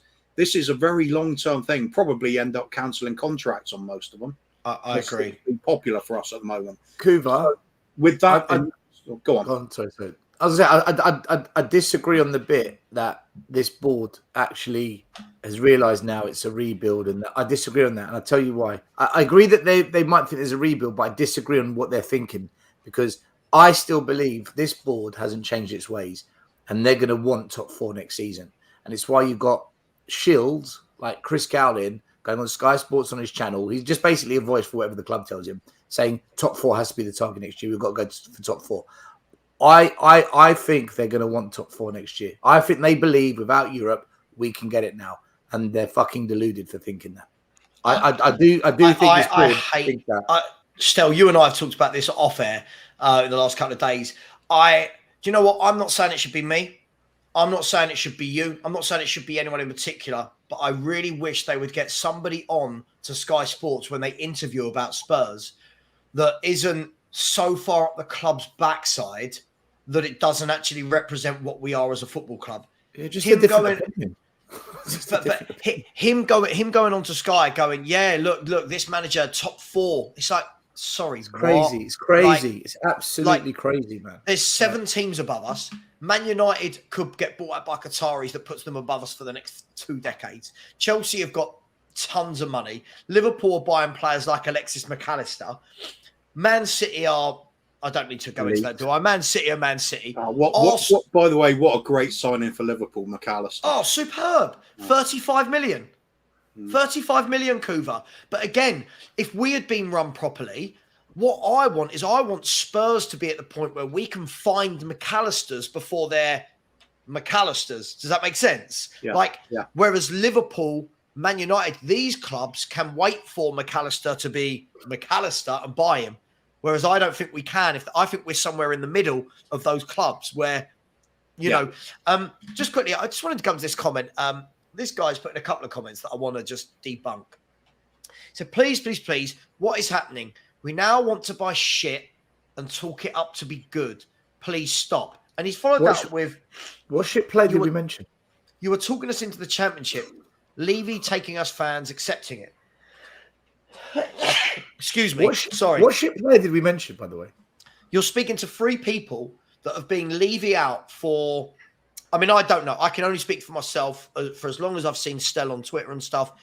As long as I've known Coop. I've been Levy out since 2007. There we go, right?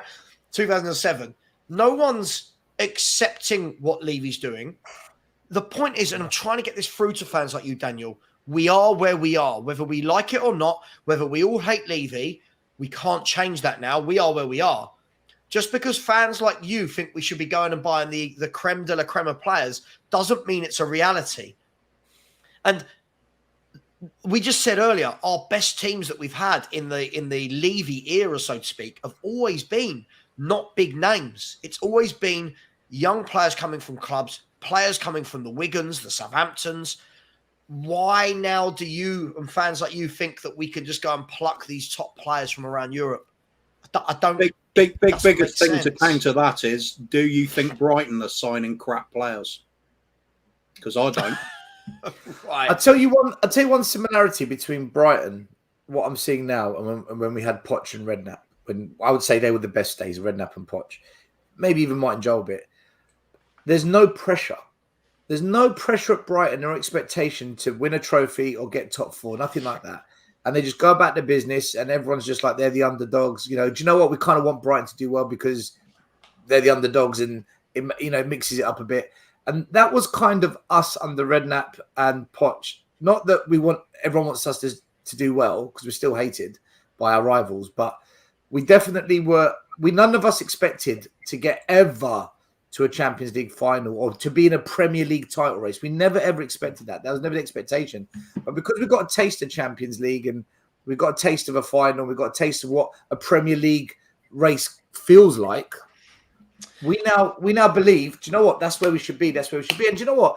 We should demand that because we were told this stadium's a game changer. So based on what we were told, we should demand that. And we pay the prices for that kind of outcome, right? But the reality is, if we now expect top four from this guy, all we're doing is whacking a whole load of pressure on something that can't handle it. We can't handle that pressure. We've got to take it off. So fans need to just say, you know what? Fuck it. Let's see what happens next year. And I'm in it for I'm up for the ride. And if it's fun, brilliant. If it's shit, well, back to the protesting. And we just need to boycott even more and just blow it all up. Perhaps if we do end up selling Harry Kane, which is a possibility to Real Madrid at the moment, isn't it? If that does happen, perhaps in a twisted way, that's what's needed. Because then surely nobody is going to be saying, oh, we should get top four this season. People will be going, oh my God, how are we going to stay possibly, up? Yeah. Perhaps that takes all the pressure off Postecoglou. The thing is, football's a funny old world, Coover. I know a lot of people say if Kane goes, we'll get relegated, but football's a funny old game.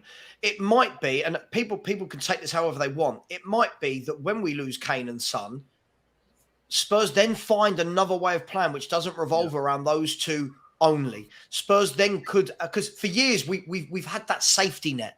It didn't matter that we had crap midfield and crap defence. Don't worry, Kane and Son will do it. It will make the club actually have to have a plan. Now, I think the thing is as well that people forget about Brighton is Brighton have only had 6 years in the Premier League, right? Before that, they only had 6 years in the Championship, right? This is a club that have implemented a philosophy and are now look at, I'm not saying they're a bigger club than us, but look at the way they run their club compared to the way we run ours. Look at the wonderful talent they scout. I mean, the other day they had a centre-back who was excellent against Haaland, against Man City. Was like a 21-year-old Van der Heek or something. Someone will tell me. They had Bottoni, who's 18 from, what was it, Argentina or Ecuador, whatever. And Cisco was from one of those countries as well. This is what Spurs need to implement for me. We need to stop thinking that we're this club. Like this comment, where are we? Somebody has said here that, look, while I agree with a lot of players on that list, let me ask you, why would a Laporte join Tottenham Hotspur?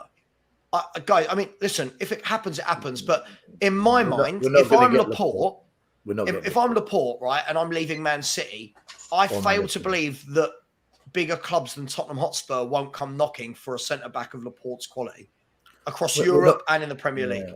We're not getting Maddison or Laporte. I'll be stunned.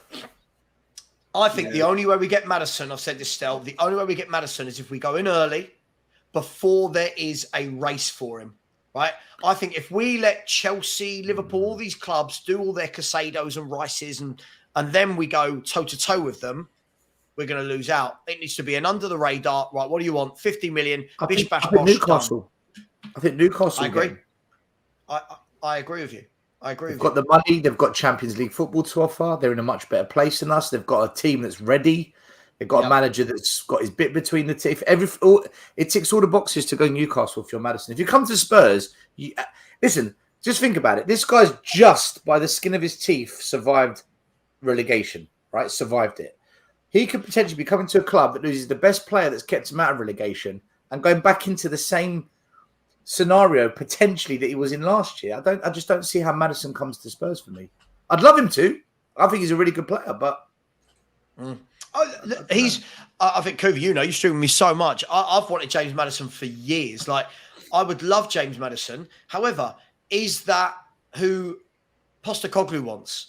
What's our budget? How much are we prepared to spend on it? Is James Maddison going to look at Tottenham right now and go, that's attractive? He's had lots of years at Leicester now where he must be thinking to himself, hang on, I'm 26, 27. I'm one of England's best playmakers, if not England's best playmaker, statistically.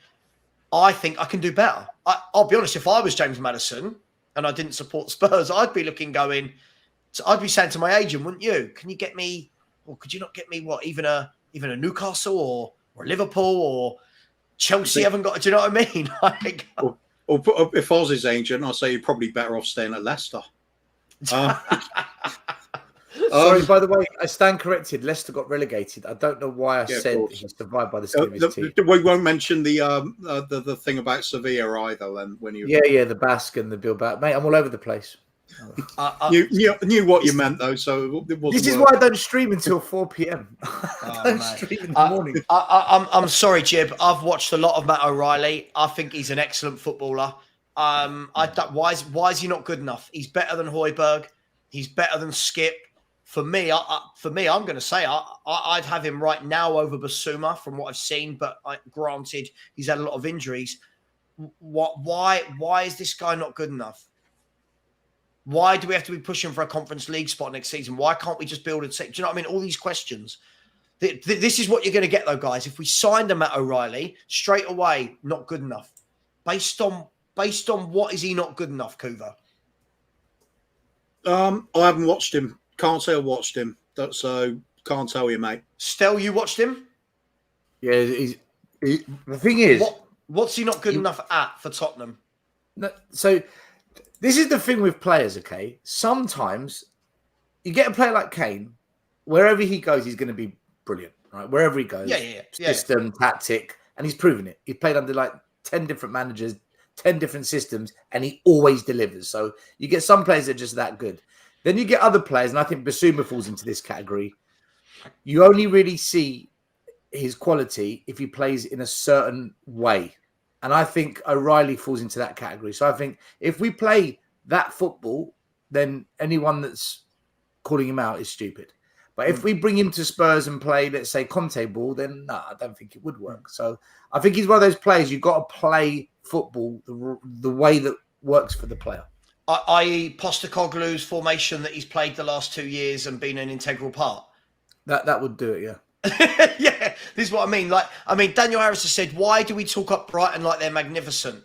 And then James has jumped on, the Brighton love is a bit weird. First of all, it's not love. They sold all their best players and got better. Brighton are a club, as I said, they've just finished their 6th season in the Premier League and have got a wonderful ethos, play great football, a wonderful plan, a good academy. If you can't appreciate that, then unfortunately, guys, I'm going to say it, and I know people are going to hate me for saying this. You guys have the Spurs you deserve. If you can't understand that what they're doing is brilliant for their club versus what we've done, which is implement nothing.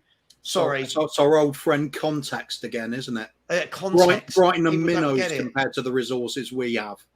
Let me ask you a question, right? If Spurs sold the likes of Cucurella, Ben White, Basuma, Trossard, the importance they were to Brighton, if we sold those caliber of players at Spurs, would we get 6th? Would we even get top 10? I don't think we do. Dan Burn, Neil Maupay was important to them. Moises Caicedo's going, McAllister's going. Yet they keep churning players out, don't they? And yet we have honestly, guys, I know I shouldn't let it get to me, but when I see these fans going, oh, what have Brighton done that's great? Context, Coover. This was a League Two team 12 years ago. So when we won our last trophy, this club were in League One, nowhere near getting promotion. Guys, can I say something? When I was at university, I studied in Brighton, and we followed Brighton and Hove Albion because it was £3, good old NUS. If you don't know what NUS is, don't worry. NUS discounts for students. We used to go down there, and it was fun. And they played in some shitty stadium called Whitdean at a running track, about 3,000, 4,000 seats, old school, non-league, whatever football. And they were right in the bottom division of football. 20 years later, they are in Europe. Guys, what Coover said, context. Brighton and Hove Albion. Let's have it right. It's magnificent what they've achieved in 20 years. What have we done in 20 years other than have some really nice architecture at the club now? It's crazy. I mean, Brentford as well. What a success story for them. Again, another very well-run club, Coover. But our fans go, listen, I always think we need to remember, right? When we praise these clubs, it's because where they've come from to what they are now. Tottenham Hotspur have always been a Premier League team. Always. We've never been out of the Premier League. So the fact that I look at Brighton and go, I wish we were run like you is a travesty when our owners have had 23 years. Just quickly, Garage Classics has said, Savva, name me top clubs who can pay Man City the fee for Laporte. Let's say 50 million. And he's followed on by saying, Barca are broke, all Italian clubs are broke, so just Bayern and Madrid. Now, first and foremost, he's 50 million. I don't think he's 50 million. Still, even if he was, I think Newcastle might think, hang on, him and Botman could be a nice little pairing together. Arsenal? You don't think Arsenal might want him? Did he back up for Saliba? Liverpool?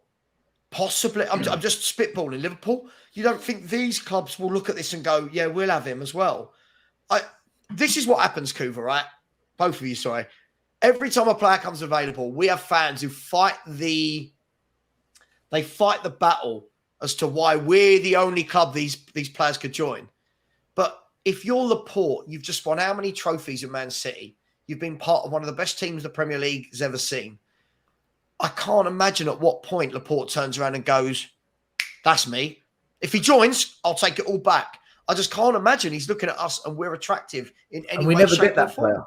We do this all the time. Oh, yeah, Madison's coming. No, and he never comes. Like, these players never come. And Steve says that Laporte might be going on a free. So anyone can have him, really.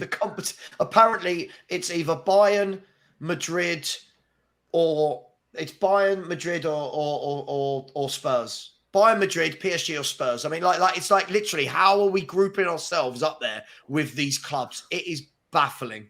Sorry, guys, I'm so confused. We're going to have to do what we did when Redknapp and Martin Joel were here, and we're going to have to try and get the kind of players like the Michael Dawsons in, maybe an academy player like Ledley King. Maybe we've got one in the ranks. Like, I know Charlie Sawyers is quite a decent player, but can he step up? I don't know. I don't see us spending 50 million like we did with Romero on another centre back. Not this season coming up. Maybe in 2-3 years, maybe, but not now. There's too much work that needs to be done to be chucking 50 million at players right now.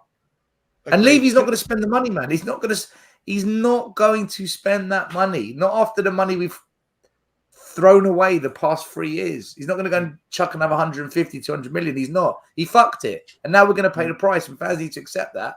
Or get your ass down to the protest and understand why we protest every bloody week. It's one of the two. Can I just say right here, like Daniel Harris, this cracks me up, man. How do I know? I don't know. I just like what I see of him. He's very highly regarded. I mean, you said, how do you know he's that good when you're judging him based on performance in Scotland? Let me tell you a little story, Daniel. It's not even a story. I want to ask you a question. Where was Matoma before he joined the Premier League? Where was Moises Caicedo? Where was Alexis McAllister? Right? I could go on all day. Players in the Premier League that didn't come from a top league. Oh, Jesus Christ. You get my point, right? This is what makes me laugh. This is why good scouting. I think, sorry, I'm going to say it. No offense, Daniel. You seem like a nice guy. This is the laziest form of analysis and opinion for me when people come out with these things. They're a good player in Scotland. It means they naturally can't do it anywhere else. I think this is such a lazy narrative. It is unbelievable. Didn't Kieran Tierney come from Celtic? Kieran Tierney came from Celtic. Didn't Gaza play in Scotland? Didn't Brian Laudrup? Didn't Henrik Larsson? Kieran Tierney's a good player at Arsenal. Other than having injuries, he's been a very good player for them. Don't forget Van Dijk as well. I was about to say, didn't one of the best centre backs we've seen in the last 5 years come from Scotland? Like, I really think people have to understand that just because you play in Scotland doesn't mean you are crap. He's 22. Yeah. Do you know what he's done here? I'll tell you what, Daniel. I'll tell you what you've done here. You've confused playing in Scotland playing in Scotland as not being a good judge of whether you're good at football, rather than looking at, is the Scottish league as a whole good and competitive? Now, if you said if there's a discussion about the league and its competitiveness, I'd agree with you. But to judge a player that plays in the league, I think you've mixed the two, in my opinion. You can't judge a player just because they play in a particular league. I think the most important thing is, if you don't rate the quality of the league, then the good player should really stand out from the rest. And that's what we're talking about here. These are players that are standing out from the rest. Right, exactly. I just don't understand. I think for a club that has scouted so badly and bought so badly, we're very quick, guys, to knock everyone. And as we said earlier, look at where some of our better players have come from. Where did Luka Modric come from? Anyone? Croatia, isn't it? Yeah. Right. But, okay, so Croatia's a top league. No, I agree with you. Right. I agree with no, you. No, I know. I'm not saying you. Dimitar Berbatov. Where did Dimitar Berbatov come from? Yeah, by Leverkusen. Steaua Bucharest or something. Right, he went via Bulgaria, had a year in Leverkusen, come to Spurs. We got Gareth Bale from Southampton. I don't understand. If we're going to Dele Alli from MK Dons. Dele Alli from MK Dons. Michael Dawson came from the Championship, if I'm not wrong, from Nottingham Forest. Yeah. Right. And not only that, he was the sort of makeshift in a deal just to bring Andy Reid, wasn't he? It was Andy Reid. Yeah. I remember that. And Dawson turned out to be better. Hey, Savva, for me, I think James Maddison would choose Tottenham over Newcastle. Again, it's just sort of like, guys, you know what it is? I think we're in massive denial. I think we're in massive denial about where we are as a club. I truly believe it, that the penny hasn't dropped, guys. Forget whose fault it is. We all know about the owners, but where we are, I think a lot of these fans are in absolute denial about Tottenham Hotspur Football Club. I'll put it this way from my own perspective. I've supported, since I was 5 years old. So we're talking 47 years this summer it'll be. And the last couple of seasons is the first time in my life where I've deliberately chosen not to watch us. That's how bad it is. The team I've loved all my life, I don't even want to watch. We're so bad now, we need to rediscover how to play football as far as I'm concerned. Because what I've been watching the last couple of years is shit. Occasional games where we'll bang a few goals in and the cracks get papered over, Kane gets a hat-trick or something and all's good and everything. Then the next game we'll lose 1-0 at home to whoever it'll be. The Villa or something. They beat us 2-0 at home, didn't they? We're painful to watch. It's all gone. And the scale of the rebuild to do that, how quick it's going to get done. We're looking for the miracle worker. We're hoping we've got one. Look, Hoover, even I was going to say, when we try and play good football, right? Or let's say more front-foot football under Mason. Even we tried to be more on the front foot. Defensively, we got worse. So it's a massive rebuild. Massive. The whole club stinks. Yeah, listen, can I just say, again, sorry, first of all, Andy Robertson, yeah. I mean, listen, as I said, Danny, we could do this game all day long with players that have come from leagues that are not top European leagues. To suggest that he won't categorically work, and I've never said he will categorically work. I'm just saying, Stell, you worked in coaching. I obviously myself not as recently as yours, but when I worked for Charlton Athletic, one thing that I was always taught by the coaches and the scouts down there is when you go and scout a player, you're not scouting the team. You watch that individual. Can that individual fit in with what you are buying for? Does he have the touch you need for the position you need? Has he got the mentality? Has he got the work rate? You're not saying, oh my God, his team lost 7-1. You're saying, hang on, how good was the individual? Van Dijk, Robertson, right? Look at Spurs, Michael Dawson, yeah, Luka Modric, yeah, Berbatov. And this, Daniel, when you're saying devil's advocate, no, you're not playing devil's advocate, because what you're saying is Scotland's shit, he can't do it. Ndombele was class in France before we got him, right? Now let's name how many players that come from France that actually tear up our league. Same with Portugal. I hear this with Portugal. Oh, Ligue 1 or Ligue 1 or whatever it's called is shit. Look how many top players come from Portugal. Like, you just change the narrative. You're Daniel, you're now saying you can judge a player in a league, whereas before you said you can't judge a player because of the league. You're twisting what you're saying here. That's not. You can't change. You can't move the goalposts as the argument moves on. Stick to what your initial statement was, because that's what we're arguing, right? I'll tell you what. Let me ask you then, Daniel. Come in with some actual analysis from what you've seen of Matt O'Reilly compared to me. What do you not think would be good for him to join Tottenham Hotspur? I'll give you my side. You can counter me.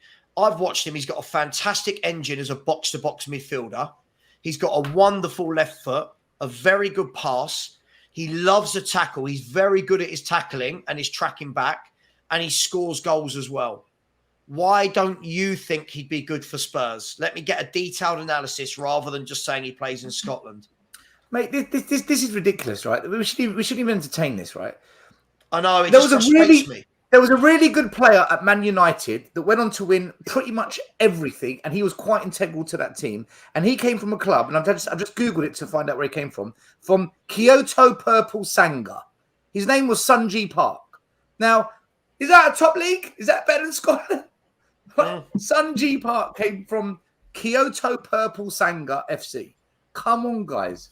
Where did Lee Dixon and Nigel Winterburn come from? Sunji Park played for Sir Alex Ferguson in one of the greatest Man United teams ever in history. But this is my point. I'm now plucking players that have been in great teams. Kuva, you might remember more. Right. Wimbledon. Yeah. Lee Dixon and Nigel Winterburn, where'd they come from? Dean Austin. Where did Spurs buy Dean Austin and Justin Edinburgh from? Anyone remember? Purple Sanga. Southend. Southend. This whole thing of, they've got to be crap, they've played in other leagues, and yet people throw examples of players that have done it, and it's still, but the Scottish league's crap. It's the obvious thing, though. Some players that have a great reputation in a minor league are going to fail. That's true. But a lot of them succeed too. Of course. That's the thing. It's always a gamble with a player, but to rule them out just because it's a poor league is a mistake. John McGinn at Villa. Where did he come from? Look, people watching, let me give you an insight, okay? Just a bit of coaching knowledge. Every footballer starts 99%, should I say, in some kind of an academy, right? With a pro club. And they get to a certain age, and it's either, right, are you going to play for that club, or are you going to move elsewhere where you can get minutes and stay in the game and try and have a career in football? Most academy players at Premier League clubs end up being sold to raise money for the club, and also because the club wants to keep them in the game, and they've got a social, ethical standpoint to these young players, right? Now, just because you get players playing for lesser clubs in lesser leagues, that doesn't mean they're not good players. All it means is that they never got to play at the high level, if they start at the high level, or they've had to start at a lower level and work their way up. Good example, Jamie Vardy. Started low, worked his way up. So you can never, ever look at a league and say, right, I'm going to judge players because of the league they play in. No. It's circumstance, timing, and opportunity, and that doesn't always fall into the hands of every player. The elite standout players at a young age, the ones that just blossom really young, they'll break through. They will. But there's others that are late bloomers, or they never got the minutes, they never got the opportunities. Harry Kane was ditched by Arsenal, for fuck's sakes. Harry Kane, Spurs wanted to sell him to Leicester City. If it wasn't for Tim Sherwood, he'd be gone. Spurs. And do you remember a lot of our fans at the time with Harry Kane? Championship player at best. Not good enough. Championship player at best. Levy wanted him dropped for Soldado because the football director at the time told Tim Sherwood, look, he's not Champions League quality, this guy. We're going to get rid of him. Tim Sherwood said, fine, then you pick the team. I'm done. So they let Harry Kane play. Look what happened. So don't judge players just because of the league they're in because of what we see off of a couple of games.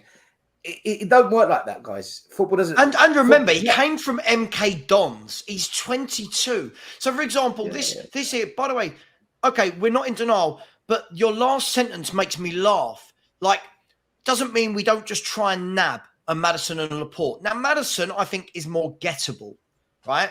But when we're saying just nab, guys, the fact that you have said in your own sentence, Daniel, we are shit.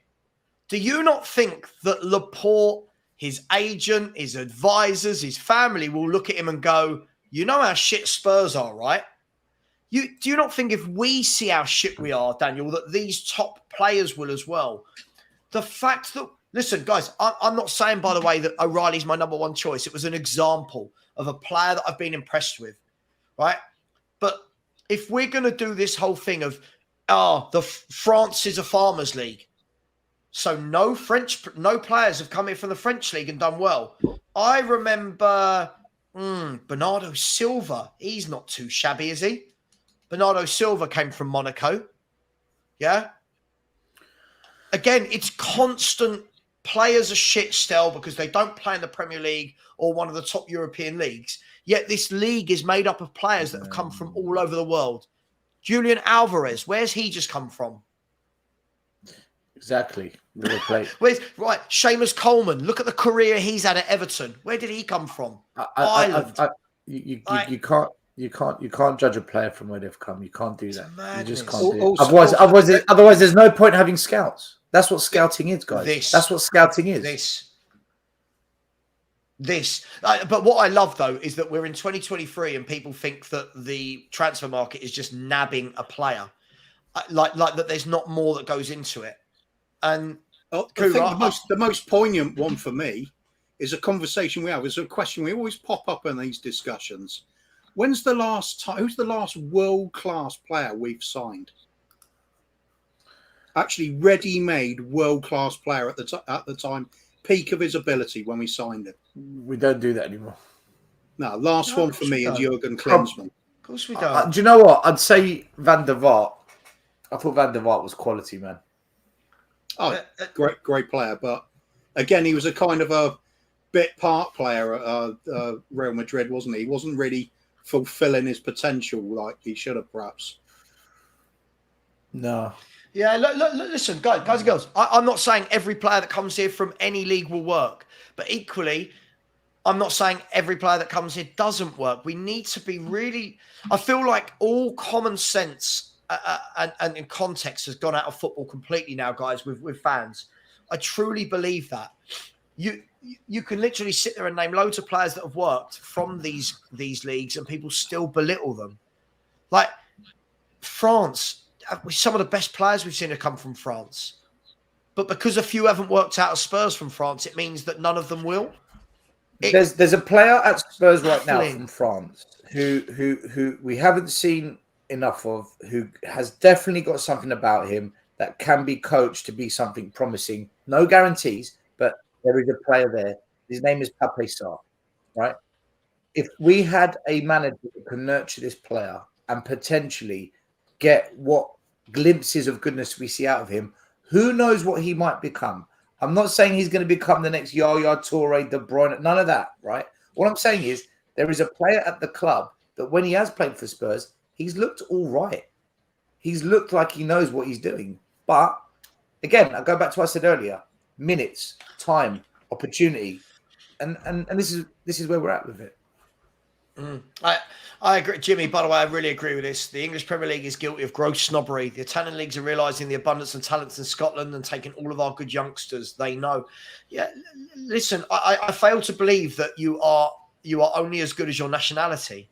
I fail to believe that because a Scottish youngster has grown up in Scotland, that they're not capable of playing football outside of Scotland. There you go. This is a question.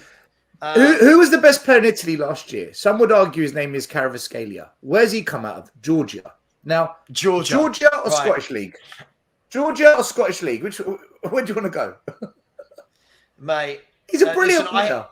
I hear Caravascalia is a fantastic footballer. Brilliant player. Kevin, there's a button, right, that says, stop or leave or whatever. You don't have to be here, mate. You do not have to be here, Kevin. So jog on. See you later. Unsubscribe on your way out. Plus, it's closed season. What are we going to be talking about? Yeah, exactly. Daniel, I still haven't seen your reply telling me why O'Reilly can't do it in the Premier League. I knew the moment I challenged you on a level that meant you had to give some detailed analysis that you wouldn't be able to reply. Because, again, you've not seen Matt O'Reilly play. You're just saying that because he does it for Celtic. Now, if anyone goes back and watches the games of Real Madrid versus Celtic, right? Stell, we talked about this yesterday. Celtic, don't have the finishers to finish off Madrid, but they were in that game for 60 minutes and played some lovely, lovely football against Real Madrid. If they had some finishers, if they had some top strikers in that team, I think they would have put Madrid to bed in that first half. Honestly, they went toe to toe with the European champions, toe to toe. It was impressive. It really was. But like I said, at the end of the day, and I said this right at the start when I come on your show, Savva, we can do these cheap signings. We can do these odd £30 million signings, the odd 50 million, the academy. We can do a whole balance of transfers and integration of players from the academy. But we're going to come to that point where if you then don't spend big, you're not going to get over the line at this level we're at. And that's what we saw between Celtic and Real Madrid. There's only so far you can take it before the world-class talent of Madrid will surpass what Celtic have put out there. That's just football nowadays. That is modern day football now. You can only go so far. And I think we started with Arsenal. They got so far and they fell short. Had they had a bench of 50, 60 million pound players to come on when they had injuries and players weren't performing, maybe they would have won the league, but they didn't. City did. City did have that. So, look, I'm all on board with the rebuild. I'm all on board with having different players of different price tags and youth and experience. But we are going to get back to that point, like we did with Poch, where, right, are you going to go big now or are you going to shit the bed? And this is where I'm not getting excited. Because I don't trust Levy when that moment comes. Whether it's in 2 years' time, 3 years or 4, when that moment comes, I know he's going to shit the bed again. And we're going to be back here like, fuck's sakes. We've done it again. Let's see. I just think it's exciting from the point of view that, I say exciting, relative, that I've got more optimism because this is the type of manager we need. When people like comments like this, I like to bring comments. The football will be better. The football will be better. It has to be. It has to be. I love this simplicity of why take risks when this club is rich. World-class stadium needs world-class players. Daniel, world-class players are not going to join Tottenham Hotspur. How are you not understanding that? This is infuriating. No world-class player is going to get a phone call from Spurs. Their agent isn't going to get a phone call from Spurs, right, and go, Spurs want me. Hang on. Yeah, I'll tell you what, ring Bayern Munich back, ring Liverpool back, ring Chelsea, City, PSG and Barcelona back. Tell them I'm off. I'm going to North London to play for Tottenham. Come on, man. Can we bring a little bit of context and sensibility to this? Yes, we've got the money, but players don't want to join clubs that are in disarray if they are world class. How is that so hard for Spurs fans to grasp? It's infuriating, Kuva. This fan base kills me.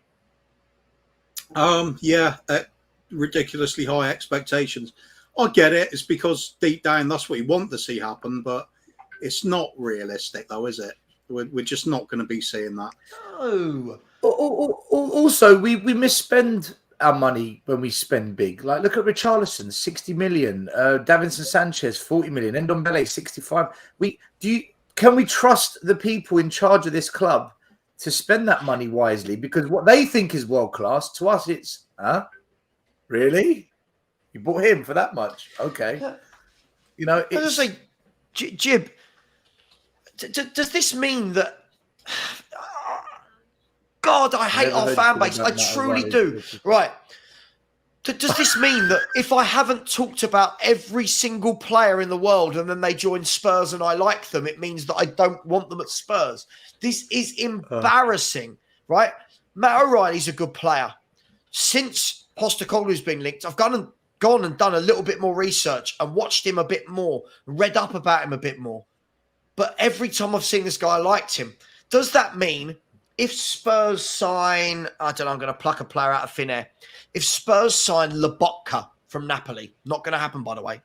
If Spurs sign Lobotka from Napoli, who's a very good central midfielder, that because I didn't mention it, and then when he signs, I say, I like that signing, good signing, people like you go, well, you never mentioned him before. What are we meant to do? Mention every player we think is good in world football? I want to cry. Guys, I want to cry. Jib, let me put it this way. When a manager goes to a club, the first thing you naturally do is, what players has he got a relationship with in recent times that he's worked with and found success that we could potentially bring along with us to our club? When Pochettino came to Spurs, what did we say? Get Toby, get Mane, get that player, right? Because he's worked with them and he knows them. So what we're doing now is, this is the new manager. What players potentially from where he's been do we think could come with us on the journey? So we've looked at Celtic, the way they play, to understand what this manager's about. And there's certain players that catches the eye of some of us. And we've said, right, him. I wouldn't mind them if they came. That's what we're doing. Every club does it when a new manager joins.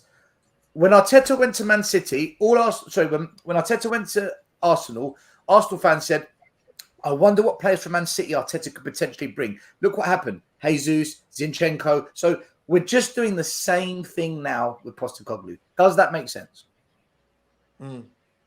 But mate, listen, I don't know if it's because of the age I've got to now, guys. And obviously you guys are my age or above as well.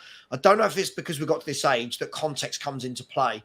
I've got people in the chat going, why can't we sign world-class players? I don't get it. I truly don't get it. How anyone thinks a world-class player wants to join Tottenham Hotspur. It's opening that old can of worms as well, isn't it, mate? What is world-class? Because we've all got different definitions. Okay, let's forget the word world-class. Is it a divide of, sorry, Kiva, or is it a divide of, are we as big a club as what fans think? I don't think we are, and I think that's where this argument really sits. We're not as big as what people think we are. We're not. We've fallen, guys. Accept it. We have fallen from where we were before. And big up to Iggy. Iggy, hope you're well. I said, big up. Kvara was Serie A Player of the Year. I repeat what I said in the morning video. We Spurs fans got to stop turning our noses up at players from lower leagues and European Conference League competition. We finished eighth. The thing is, I would say is this. You've got to remember, top players, let's not use the word world-class, Kuva. We'll use the word top. Top players have ambition, right? Top players have ambition. When players want to move club, they'll look at a number of different things. Of course, they'll look at location, salary. They'll look at what the club is doing with a project. They'll look at where the club is now. How far away is the club from trophies? What's their history? Clubs will look at us and go, well, they've not won anything for 16 years now, 15, 16 years. Yeah? They've just had Jose and Conte and gone nowhere. They've got a horrible defence. They need a complete build. I don't ever call it a rebuild. They need a complete build of their squad. But yet fans think that makes it attractive that a top player is going to go, that's my next destination. And what I'll say, the last thing I'll say on this, guys, is take Kvara, as Iggy said there. Everyone in world football this year has gone, oh my God, look at this guy. Wow, look what he's done. He's brilliant. Do we truly believe that if he's available on the transfer market, that we're the only club going in for him? Do we truly believe that the Bayern Munichs, the Liverpools, the Man Cities won't all be on alert? I just, and this is why I've said, guys, I don't think our fans will allow Postecoglou to bring in the players he wants, because he's going to bring in players, some of them that we don't know, and our fans immediately will go, "Oh my God, he's from Ecuador," or "Oh my God, he's from Japan." We're dead as a fan base, guys. We're dead. For me, it's gone. Savva, could you bring up this comment at 11:58 a.m. please, from James Smith? I just want to address his argument here, because it's a good point he makes. And 11:58, James Smith. Yeah. Right. So, James, you say, so when Arsenal fell from the summit, do you think they started aiming low and signing lesser players? Yes. He's not thought this through, 70, is he? He's not. They spent 72 million pounds on Pepe. It was a disaster. They wasted money on multiple defenders. The reality is this: when Arsenal began to fall, it's because of the caliber of players they started bringing in, and because they didn't have a manager in place long term, right? Kind of similar how we're kind of going, maybe.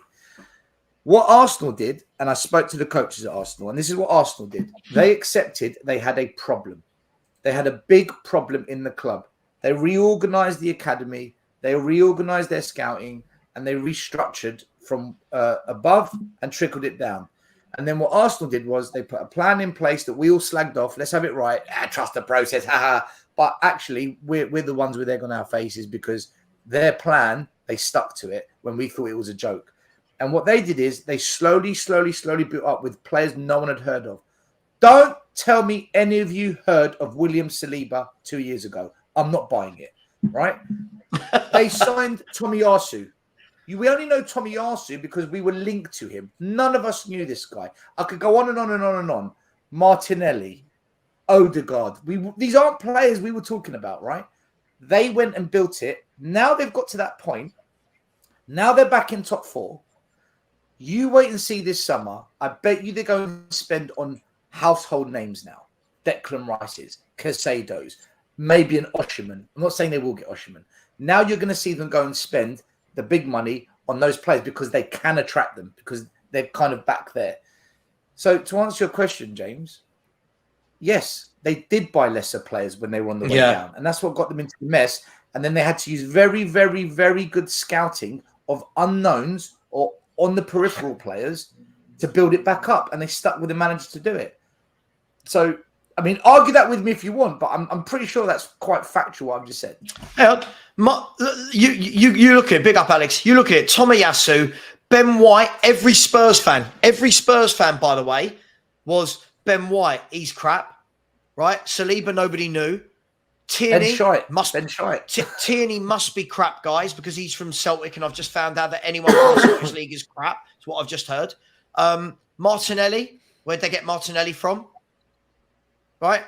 It's Saka's from the youth team. So who have they gone and bought that isn't a lesser player? All right, since then they've bought Trossard and Jorginho and Jesus, but the main part of their rebuild wasn't top quality players. We're in this end of Gaz. You keep coming on here and knocking us. You can go, mate, or I'll just block you. I still don't get idiots like you. Yeah, you're an idiot. You always do this. I'll call you out. I don't care. I've lost my patience for being nice to people. You still can't tell me, neither can any of these other people that keep thinking we can sign top players. No one tells me who. No one tells me why. No one can give me an answer as to why. So, Gaz, get off your high horse. Tell me who Spurs are going to sign that's a top player. And you, Garage Classics, that we've attracted quality players in worse situations. Who? Who and in what worse situation have we attracted better players? Anyone? I would say we've attracted better players, but they wouldn't have been classed as world class. Like we've attracted Berbatov, for example, who was absolutely mustard, but he was £10 million unknown, and so I think the players that you guys are talking about, they became known at Spurs, like Bale. He got a name at Spurs, right? Berbatov got a name at Spurs, but they weren't names before they came to us. It was just good scouting. It's not like we were getting a Yap Stam off Man United when it was time for him to go, is it? No. We're getting washed out William Gallas from Chelsea instead. Let me come to Alex. Mr. Pox Office. Thank you very much, Alex. You've turned up, and so has your doppelganger. It said Laporte. Some don't realise where we are as a club. I agree. And what I will say, Mr. Pox Office, is if we do get Laporte, I'll come on here and say fair play to whoever made that happen. But I've supported Spurs long enough to know that players like that, he'll be taking a drop in salary. He'll be taking an absolute drop in standard of football of where he is. And I truly believe that a Barcelona would want him. I think a Real Madrid would want him. I think where Newcastle are, that they would want him. Chelsea, I could even see going in for him. I just don't think that that's where we are. And Strasbourg Steve has come in, big up Steve, and said, N'Golo Kante and Riyad Mahrez were at Le Havre, went to Leicester City, won the English Premier League in their first season with a striker from N'Golo Kante, the best defensive mid we've seen in the last 10 years. Come on. N'Golo Kante came from where? Le Havre. But is it not right? Is that not? Is that not right? Everything he said. Listen, I'm not suggesting that we go and buy. By the way, someone said, "Oh, Savva, you just want all the Celtic players." I don't. I really, really don't. You've heard me mention two. I really don't want to go and buy all of them. It just beggars belief. Alex, how are you, mate? You okay? Wow. Yeah, I'm still on vacation. Trying to sort out my channel, Mr. Box Office TV, and Mr. Pot's Office, bruv. Honestly, bro, there's only one, and you need to acknowledge the one, Mr. Box Office, and that's it. If you don't know, get to know. That's all I need to say, and that's it. It's a stellar panel. I have to say this. I have to say this right now. I did that for charity, by the way, Savva, just acknowledge that. Acknowledge that. You know what I mean? And I don't want to do that again anyway. You know what I mean? The panel have done this. Yeah, I mean, so that's all I need to say. We also got the Italian expert as well, because he wants to have he wants to be around the well-known Mr. Box Office. I have to say this. This is the only reason why I'm here. Yeah, it's the only way you're here. Yeah, exactly. You're in the van as well, but I can see it as well. I had to pull over. I couldn't wait to come on. Yeah, exactly. But the point I'm saying is, I think most of the stuff. Listen. Me and you, Savva, we disagree, and even Stelios, we disagree as well. Like sometimes Kuva as well, and Iggy as well. But most of you are saying the same thing I'm saying. I agree. The only thing is, though, I think Stelios said it. I've seen this before. This is not my first rodeo. They need to convince me. I'm sorry. I'm done with this. You know, I'm not a young kid anymore. Yeah, I was done after Pochettino, yeah, and since then I've seen rubbish, right? It's all good talking, yeah, right? Now it's time to start showing yourself, yeah, because I'm not having another time like seeing West Ham, what they did yesterday, because that stung. Okay, but Alex, yeah? as I listen, I will say to you on stream what I say to you in WhatsApp groups, right? It's to show that I'm not two-faced with this. The reason I call you out for this is, in all our WhatsApp groups, you're the one going, I want a plan like Brighton. I want a manager that can scout players. I want a manager that plays forward-thinking good football. Spurs get that guy, and straight away, you can't even have an ounce of optimism. Like, I'm not saying you need to be doing cartwheels, but surely there's some positivity that comes with this manager signing that you can go, all right, I'll look forward to the next couple of years to see what he can do. Surely, Alex. Well, I don't know nothing about him. But then, I've got to be honest, do some research. Yeah, but I don't need to do the research because that's my money. Put my research into it, bro. Into the stadium every single week when I go to the stadium every single week, bro. So that's my research. Alex, that's not research. That is my research, bro. That's my money acknowledging it, bro. Because they ain't paying me, bro. I love schooling you on channels, Alex, because you've got the same 5 sentences. That's my money. That's my research. No, you asked for a manager like this. You've got a manager like this, same way I did. So you're telling me you can't have an ounce of optimism to go, you know what? As a Spurs fan that isn't a kid, as you said, let me go and find out a little bit about this guy's history, what other people in the industry say. Tell me about it when you go to when you come to Tottenham. Show me what you're going to do on the pitch. Then, you know what I mean? It's like, but no, I'm sorry, but Savva, you're talking to me like it's my job. You're talking to me like it's my job. It is your job as a fan. No, it's not my job. It's not my Of job course because it I don't is. see my paycheck, bruv. Where's my paycheck? Where's my paycheck, bro? You know what I mean? You No, spend it all at Spurs. I'm That's calling you where right it now, is. Bob, because you're telling me to tell me that I need to do my research, Bob. Where's my paycheck?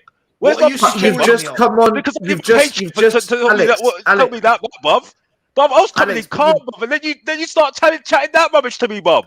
Yeah? Then Mr. But Alex- Box Office, they're going to unleash on your ass, Bob. What the hell, Bob? Nah, Bob.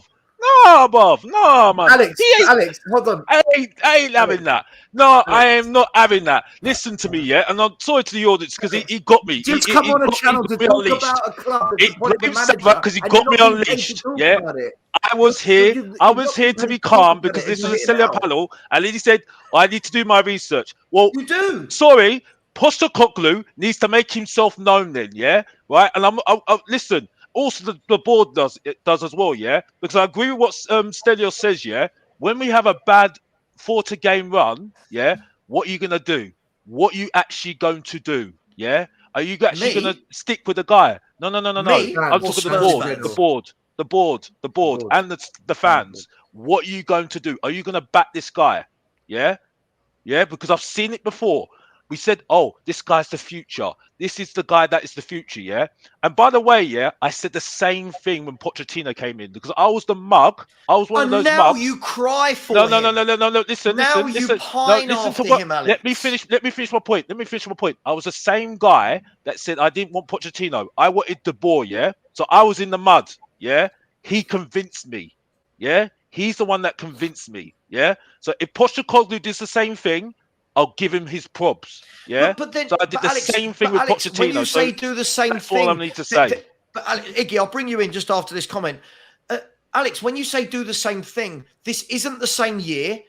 The competition we're facing isn't the same. This isn't the same squad. This isn't. You can't just say, "Oh, if he doesn't do what Poch does, then I don't like him." Listen, you're a grown-up, Alex, right? It's not your job, okay, to go and find out about these managers. But when you sit and bitch and moan about, I want to see good football, I want this, I want that, then Spurs appoint that to then go, nah, it's his job to prove it to me. Wouldn't you want to do a little bit of research about the man that has just joined your club? I'll bring in Iggy. Iggy, where are you with all this? Because Alex is making it out like we're all saying he is the one, the only, the saviour, the messiah. But I just think it's not the end of the world like Alex is making it out. Listen, we have to do the rebuild. There's no two ways about that. It's been the case for a few years now, and we've just been putting patches. You know, we've just been putting band-aids on it, and this has been way overdue. Now, first and foremost, I'm happy that the guy's been given 4 years because for a long while we thought he was going to get 2. Happy that he's got 4 because now, at least on paper, and the message that he sends across to everybody here, that he has been put in to come and do the rebuild, hopefully. Now, there's 2 ways of going about it. You either act like Man City, PSG, and all them boys where they splash out the money and go and get everyone's best players and hopefully get something out of that, which more often than not they will do because they go out and get elite players. We've got the money to do that. Let's have it right here. But we are not that club. So we have to go in a different method. Now, you brought out Napoli early on. Napoli sold 3 or 4 their best players last season, and they went out and bought unknowns. Cavara, who was I mentioned earlier, player of the year this year. They went out and bought Kim Jae. They weren't really known players. They've stepped in for the likes of Koulibaly, Insigne, Mertens, and they've gone on to win the league. Now, I'm not suggesting for a minute that Spurs need to go and win the league, but I'm suggesting that we follow that pattern where we invest in recruitment to act early, to go and spot the talent, to bring them in. And also, by doing that, you're bringing in hungry players where the value is very low, and you probably have an opportunity further down the line to even sell on at a bigger price to then go and invest for better players within your team, or it gives you so much more. But also, I don't want to get players in anymore who are full, their belly's full. You need hungry young players that want to become something big, and hopefully to do it at our club, essentially. Now, my question mark will always be on the owners. There's no 2 ways about that. It will always be there because I heard what Alex said about when the difficult times come, that's where the club needs to be present and say, we are going through a transitional period. We know exactly what Ange Postecoglou wants to do, and we are fully behind him. In the moments that matter, in the key moments that Ange will need it, the club needs to be present to calm us all down to say, okay, we're back on track. Often what this club does, it leaves the managers they leave them to dry. So if the fans turn on him, then the board react to that. So we as fans also have to be patient. We can't expect this guy to just come in and say, right, we got to know what he's doing, because if you don't know where he's going, then we can't be on board with it. Now, it's clear with Ange what exactly it is that he's coming in to do. We have to have the patience to allow him to do it. The club have to back him in what he wants to do and bring in the players. He's in touch with the Asian market as well. So that's something that Levy would love for a few maybe a couple of Japanese players coming in as well, quality, hungry, but also from a marketing point of view, very good to have in a club. So there's a strategy with everything in place. But the thing is that they're saying, who is this guy? At the end of the day, man, it's going to be a case of sink or swim. We don't know how good a guy is. We don't know how good anyone is until you put him in a situation to be where he's at. You don't know how good a player is going to be, however good he is, if he's going to succeed at your club until you put him in that situation. Bottom line is, hungry. He's got to be hungry, and it's got to be the players that coming in got to be hungry, and also got to be functional to the way Ange Postecoglou wants to play. I'd rather have unknown players coming in, buy into what Ange wants to do, take him the way he wants to play, and then give the rule for Spurs, because that is part of the rebuild. Listen, Napoli have done it. AC Milan have done it. They're getting young, hungry players who go up in value, first and foremost. Cavani's now, they bought him for 5 million euros, guys. He's now worth 60, 70 million. Osimhen has gone up in value. All Kim Jae, look how much he's going for. How much are they getting for? So try and get the balance right. Get the players that Ange wants to play his system. And if it means we have to lose one or two of great players like Kane to go through that rebuild, maybe, listen, I'd love Kane to stay. But I would get also if he moves on, because he's got his own thing going on. He wants to succeed, and we're going for a rebuild. So I don't know if the two combine very well. But it's important that patience and allow the guy to implement his football. He said it already. I've seen his Celtic documentaries.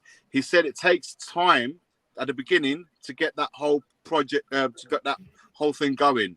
It takes the team and the players time. It might cost of 3 or 4 games losing, perhaps. I'm not saying we're going to lose, but it may happen whilst he's out trying to implement his ways. Now, the guy's not starting work to the 1st of July.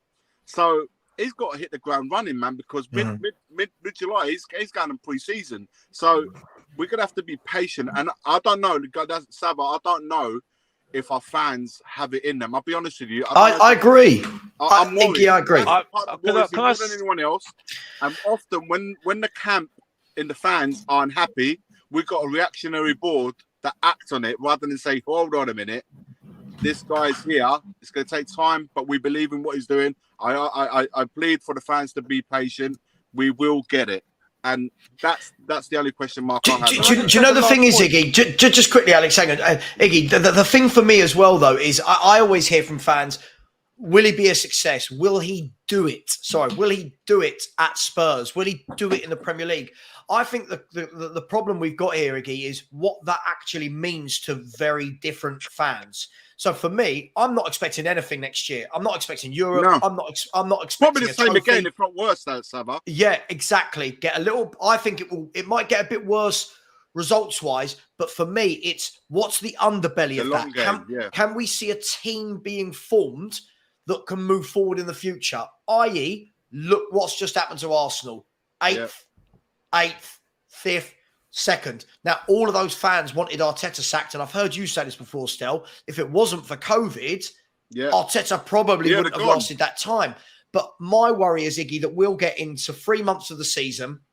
Fans will probably take a couple of hammerings from City, from the top teams, and fans will go, there you go, it's not worked. Get rid of this guy, get a new man in.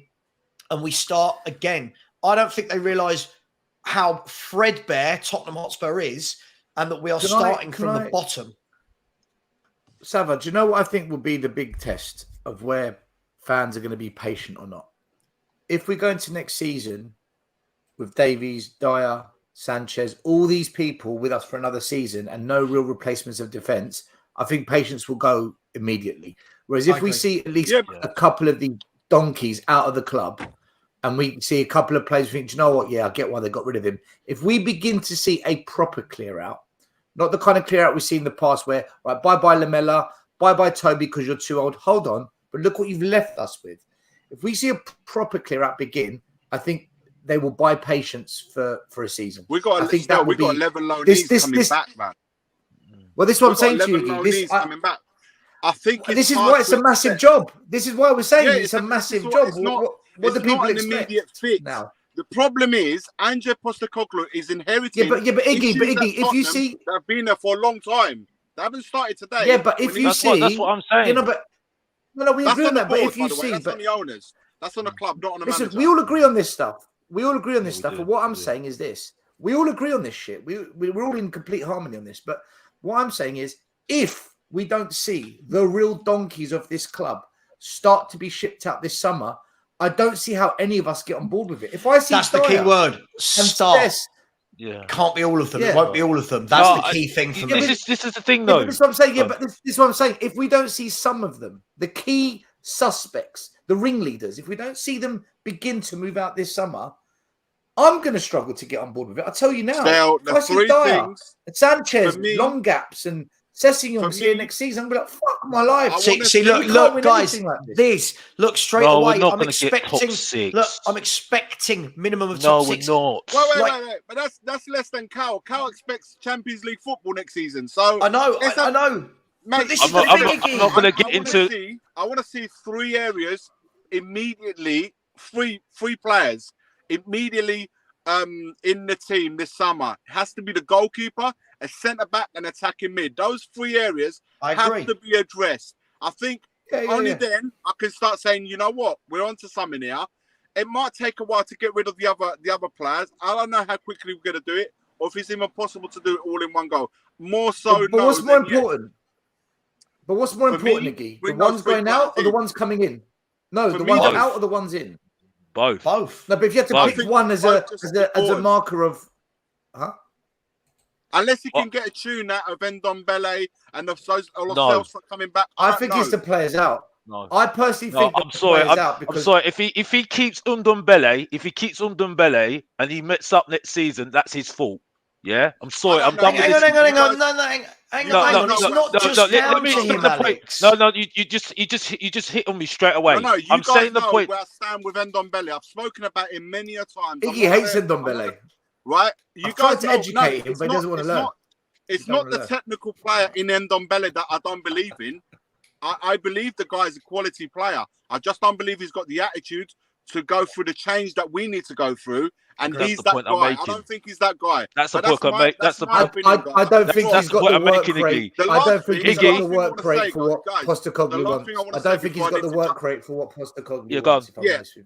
I also, last thing, and then I have to shoot off, guys. I just want to say this: the fans, and I include ourselves in this. All right, this is not me attacking our fan base. I include ourselves. We need to have the patience, but also the other thing we need to drop is the self-entitlement that we're going to be in the top 4 and the top 6. We need to be here. We need to be there. We need to be everywhere. Agreed. You cannot have these demands on the back of the seasons that we have shown as a club. We can't. I don't know where this self-entitlement has come from, that we snub players because they play in lower leagues, or we're taking a piss out of this manager because he's come from the Australian league, from the Asian league, from the Scottish league. Where's this self-entitlement go? Because we've had the elite managers, and we know we've been them all. So now we've gone for a different. But what I'm saying to you, do not judge anybody until you've seen them in action in the league that they've come into play, and also to see their work being played out. And if they succeed or not, time will tell. But we don't bin them before they've even kicked the ball. I think that's really unfair. Also, and I said this yesterday as well when I was watching the Europa Cup, or the Conference League final. I said, Why do we turn our noses at these competitions? Who are we to think that we should be playing in the Champions League football? What for? To do what? To participate? I want to be entering a competition that I realistically can see Spurs possibly win.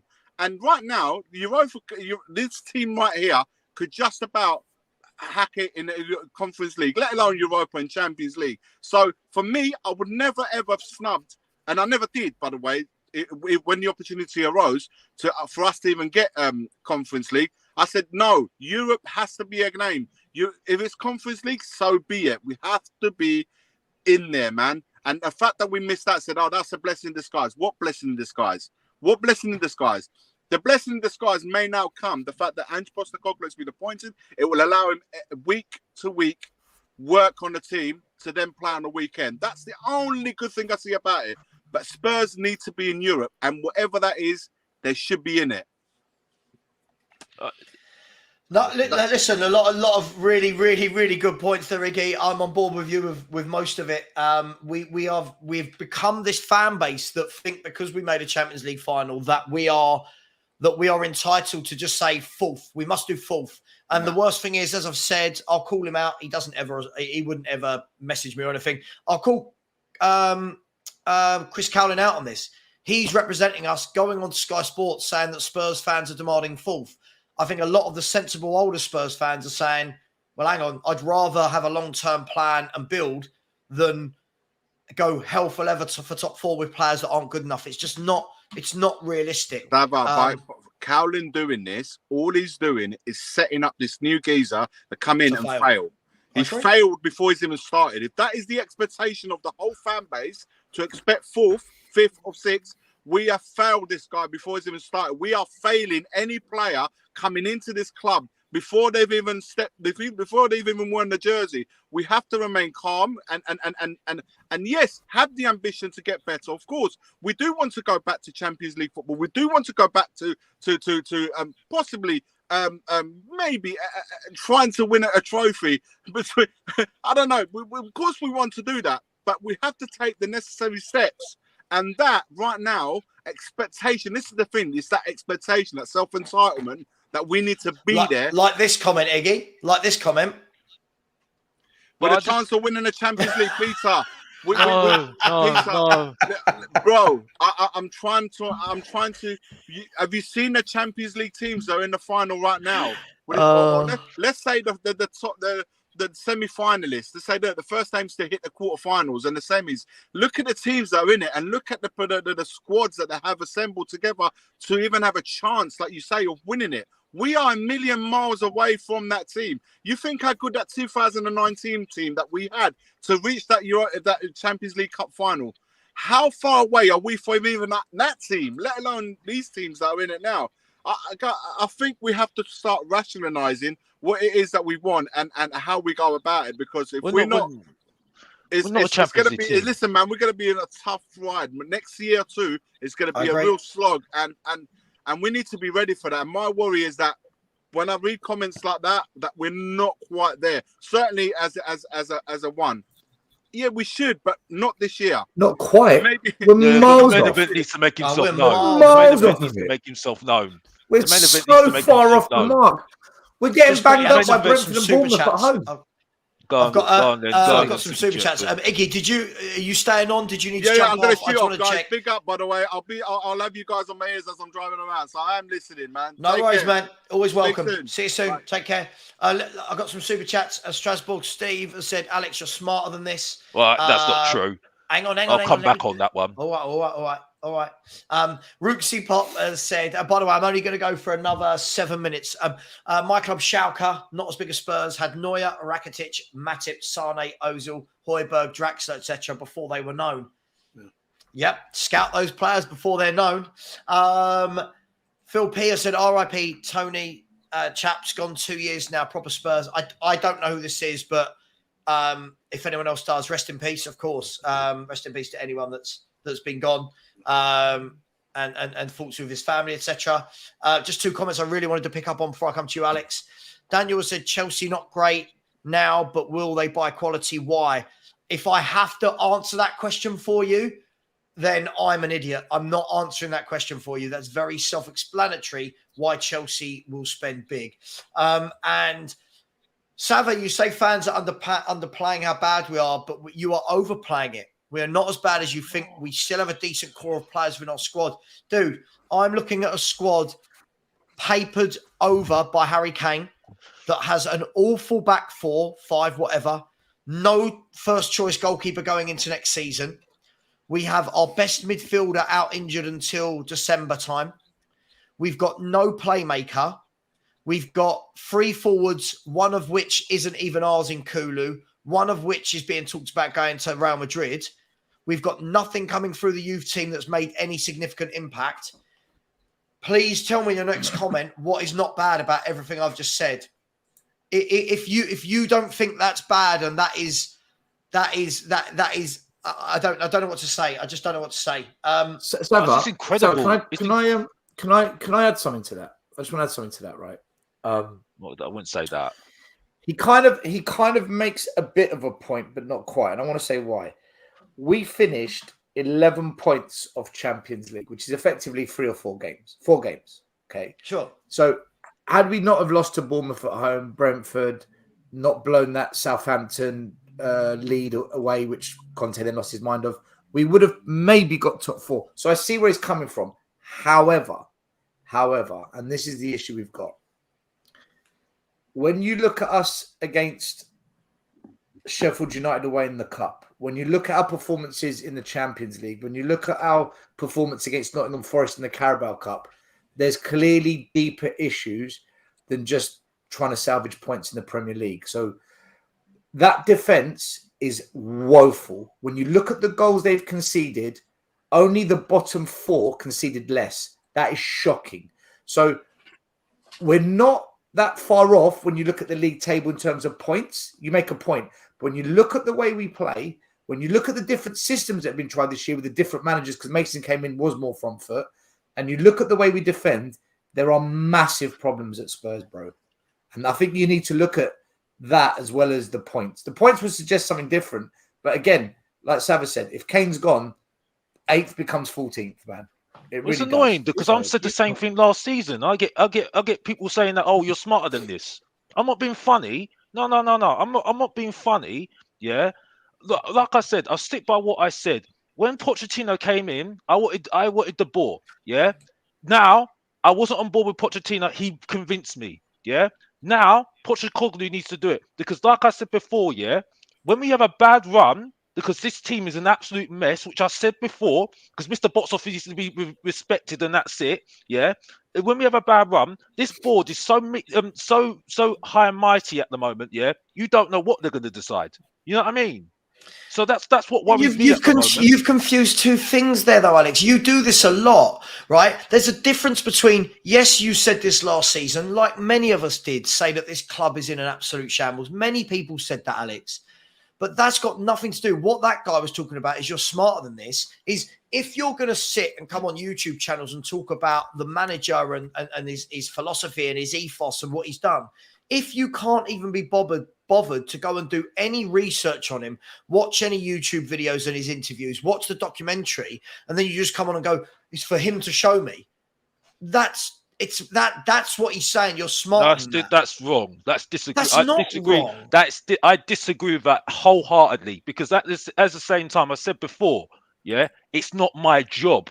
Yeah, it's for the club to make themselves known and tell me what to say. Because the last how many years I've not found out what Tottenham Hotspur are all about. And by the way, yeah, if you want to know about your history, Bill Nicholson and Keith Burgenshaw, that's what I'll tell you then, bruv. Here we go. That's all I need to say to you. We're about to go into an epic rant. That's no. It's not epic rant. It's the truth, bruv, and truth hurts. Yeah, if you really want to start talking to me about, if you want to talk to me about history, bruv, Bill Nicholson and Keith Burgenshaw, and that's all you need to say, and that's it. What's that got to do with this? Well, trophies and good football. That's what it's all about, bruv. Do with because you can't tell me anything about it, bruv. Because all you can tell me, yeah, is all the rubbish football we've seen the last 3 years, 4 years. Postecoglou plays good football and he's won trophies. Postecoglou plays good football and he's won trophies. That's my history, bro.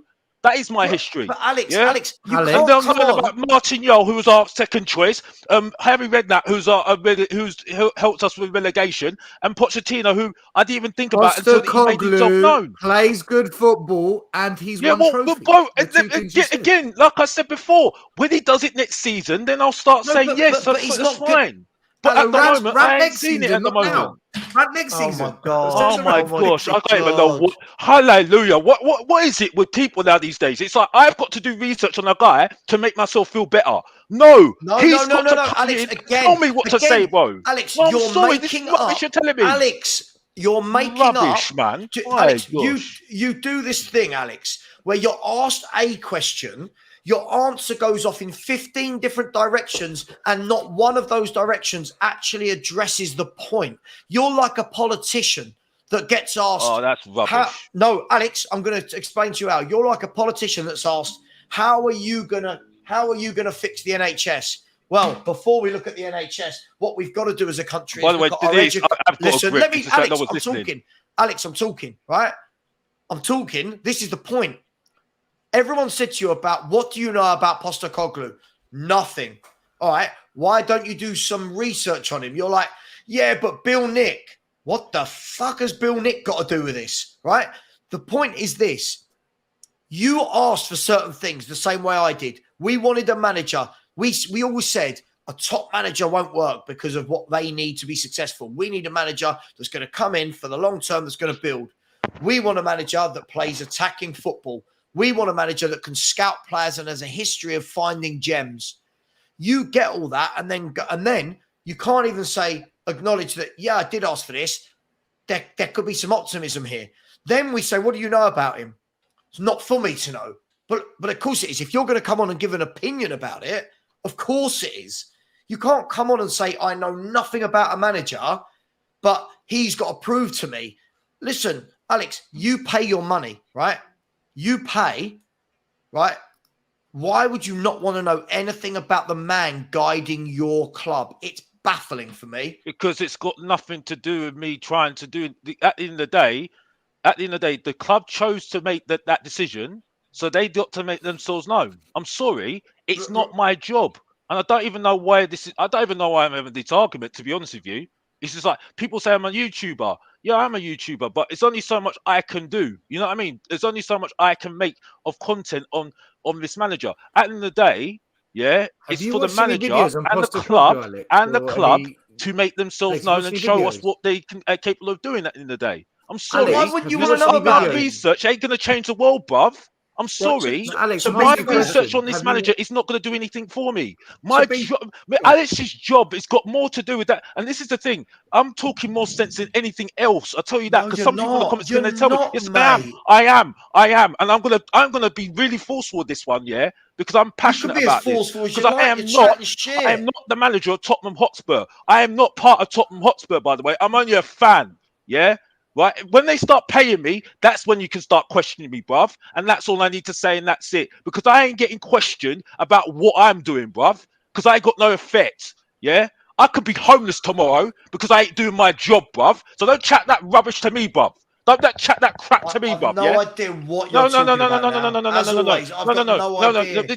Mr. Box Office is speaking now. Yeah. Have you noticed you shout a lot because you don't actually have a succinct point? It's not shouting. It's not shouting a lot. You don't have any succinct answers. My point is that if you're going to tell me that I've got to do research on this club, yeah, research on managers that are coming in that need to do a job for us, yeah, it's for them to make themselves known and show me what they're going to do, yeah, because that's what my money is paying for at the end of the day, yeah. And until then, that's when I'll start getting convinced, and that's it. No one's going to question me on my effort at the end of the day, because at the end of the day, my job is somewhere else, and that's it. You can question me how much you want, Bob, but at the end of the day, it don't make no difference to me, Bob, because at the end of the day, you ain't going to put a roof over my head, and that's it, Bob. And that's all I need to say. That's it.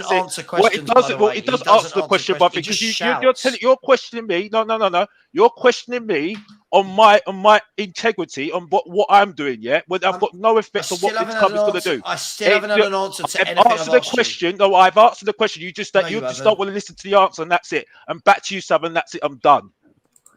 Alex, can I ask you one question? Yeah. a long time ago. Alex, can I just ask you one question, right? You know, forget YouTuber, just as a football fan, have you watched any videos of Postecoglou's teams or any documentaries on him or any interviews he's done, or have you looked at anything about this manager whatsoever? No, No. I've seen a documentary that things show me. I'm Okay, like, all right, thinking, okay. okay, cool, All right, cool. okay. The reason, all right, okay. Is it fair to say the reason you've watched that documentary is to see a little bit of what he's like, just to kind of get a little bit of a feeling of what he's like? Yeah, that's cool, but I don't understand why it's such an issue that I No, can't. no, watch, Alex, but Alex, I I'm have just, to no, no, make no, a Alex, I'm video asking you, about no, this manager. forget your conversation with Savva. I'm asking you a question. Did you watch that documentary just to get a feeling of what he might be like?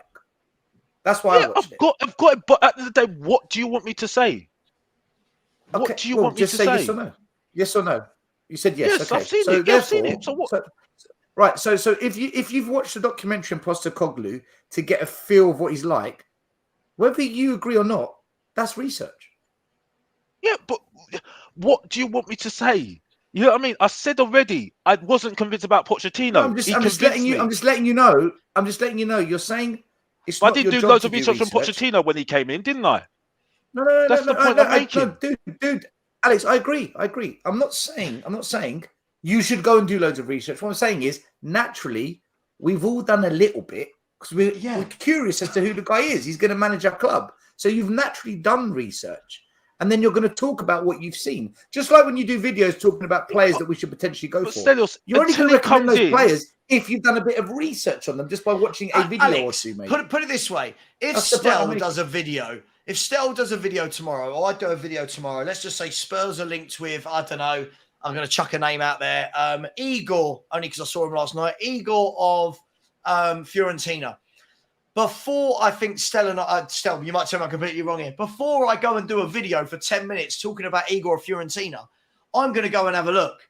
Right, what's he done in his career? Where's he been? What's his transfer fees been? It's natural behavior. It's behavior. It's natural. Yeah. The thing for me, Alex, is this. I get it, right?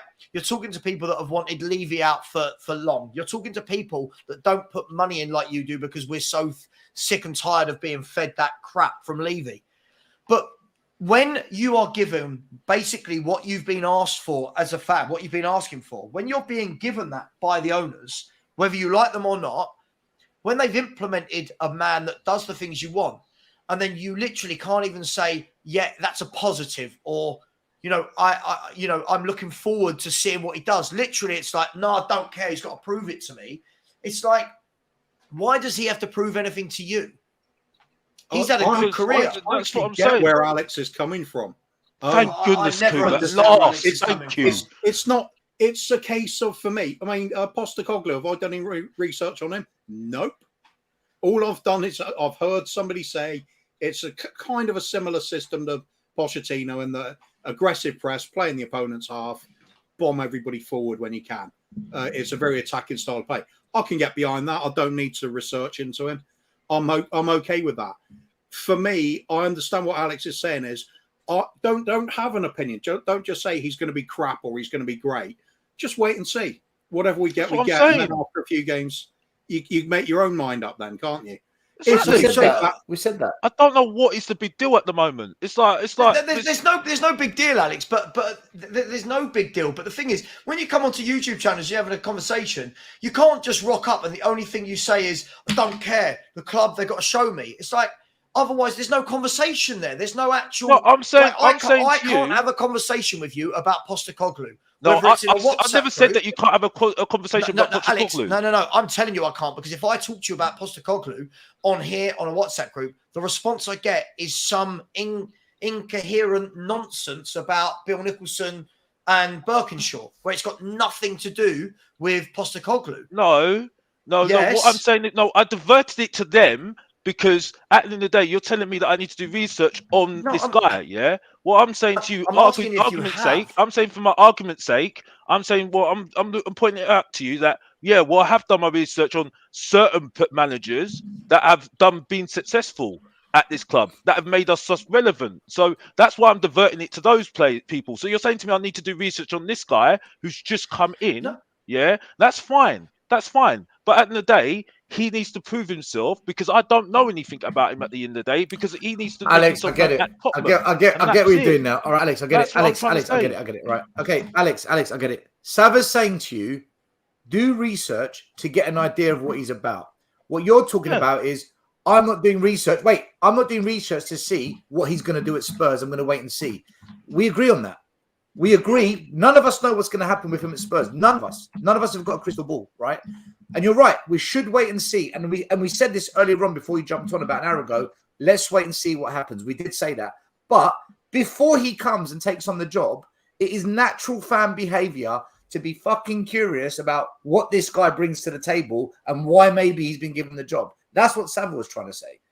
I don't understand how anyone wouldn't. That's my point, Stell. I don't understand there's how. two different arguments. It's two different arguments. As people who are so embedded, especially as YouTubers, as people who want to come and talk about it every day, people who are so obsessed with this football club, I don't understand how any football fan wouldn't naturally go, right, you know, I'm going to go and find out about this stuff, because especially when he is what Alex has been asking for. This guy is what Alex has been asking for. So when I said to Alex, you must be happy we've got a new manager. No, I don't even care, bro. And then anyone else, this is where my frustration has come. Anyone else that's got an ounce of optimism still, I'm not even saying going over the top. Anyone else that says, actually, I'm quite excited to see what he can do. Alex comes in and goes, blowing smoke up his backside. Everyone's praising him. No one's praising him. Everyone's just saying, this is what we asked for. So it works both ways. He's putting down everyone that is saying, yeah, this is what we need. This is a good move for the club, while saying he doesn't know anything about him. And that, for me, is where I can't wrap my head around. Look, my brutal honesty on this is I wanted a Poch, Nagelsmann, Arne Slot. I was all on board for that, right? I didn't want someone we hadn't heard of. I've never heard. I'm being straight up. I've never heard of this guy. So as soon as it was announced or it was close that he was coming to be the manager, I thought, right, who the fuck is he? And I'll tell you, and I'm being really honest, when I look into him and I see what he's about, and I've looked at the way he plays football, it's got my attention. I'm curious. It's like, do you know what? Interesting. But I am not getting carried away one freaking bit with this. Not in the slightest. For so many reasons. So many reasons I'm not. And I'm with you on. Well, that's exactly what I'm doing as well, to be honest with you. No, it's not. No, it's not. It's very different to what Stell just said. But Stell, I love Savva because Savva just gets me riled up. Like Sean, to be honest with you, because I was calm. That's because I love we both give coherent answers to questions. Oh yeah, well, I don't agree with that. I think for me, I think I'm keeping myself calm because the thing is, I just know this football club. I know this football club, and if I had more success to grow on, I agree with you on that, I would be more. I would be more on board, to be honest with you. But at the moment, I've seen so much dross and so much upheaval since I was a little kid. You need to go and speak to your boy Chris Cowlin that you don't seem to rant with and tell him, why are you telling the world we need to get top 4? Why are you telling the world we need to get top 4? By the way, guys, I need to get into Cannon Street for 2 p.m. So I do need to wrap up the show. I wasn't planning on going this long. Alex, it's all love. You know I love you, man. I hope you have me on the stream again. Listen, I hope you have a stream again. I'm going to put it out to you just quickly. There is a super chat. Wolves Finland said, Alex always being entertainment, always bring the entertainment. Absolutely, he does. And listen, Alex, I'm going to offer you something. I've got 5 hours here of tokens of football history lessons. If ever you want to cash them in with me, mate, I'm willing to sit down with you and tell you all about football. It's absolutely fine. All right. You just let me know when we can have that fun together. All right. Gosh, there we go. Guys, on a serious note, just quickly, an enthusiasm for next season is to do with the managerial appointment and then the transfer window, and we haven't had that part yet. Of course, if that goes well, we're going to be up for it, aren't we? Do you know what I will say to round off this show? You know what, people, whether you've agreed with us, disagreed with us, it's good entertainment. We give up our time to put this entertainment on for you as well. So let's all remember it's just football at the end of the day. I'll be back live at 5 p.m. Me and Henry Wright are going through the squad one by one to talk about who we realistically think will go, who will stay. They're calling it the 5 p.m. clear out. Join us then, 5 o'clock. I must go. See you later. Much love. Kuva, love you. Stell, love you. Alex, love you. Thanks very much. Big up to all the super chats. Please like, please subscribe. Bye-bye.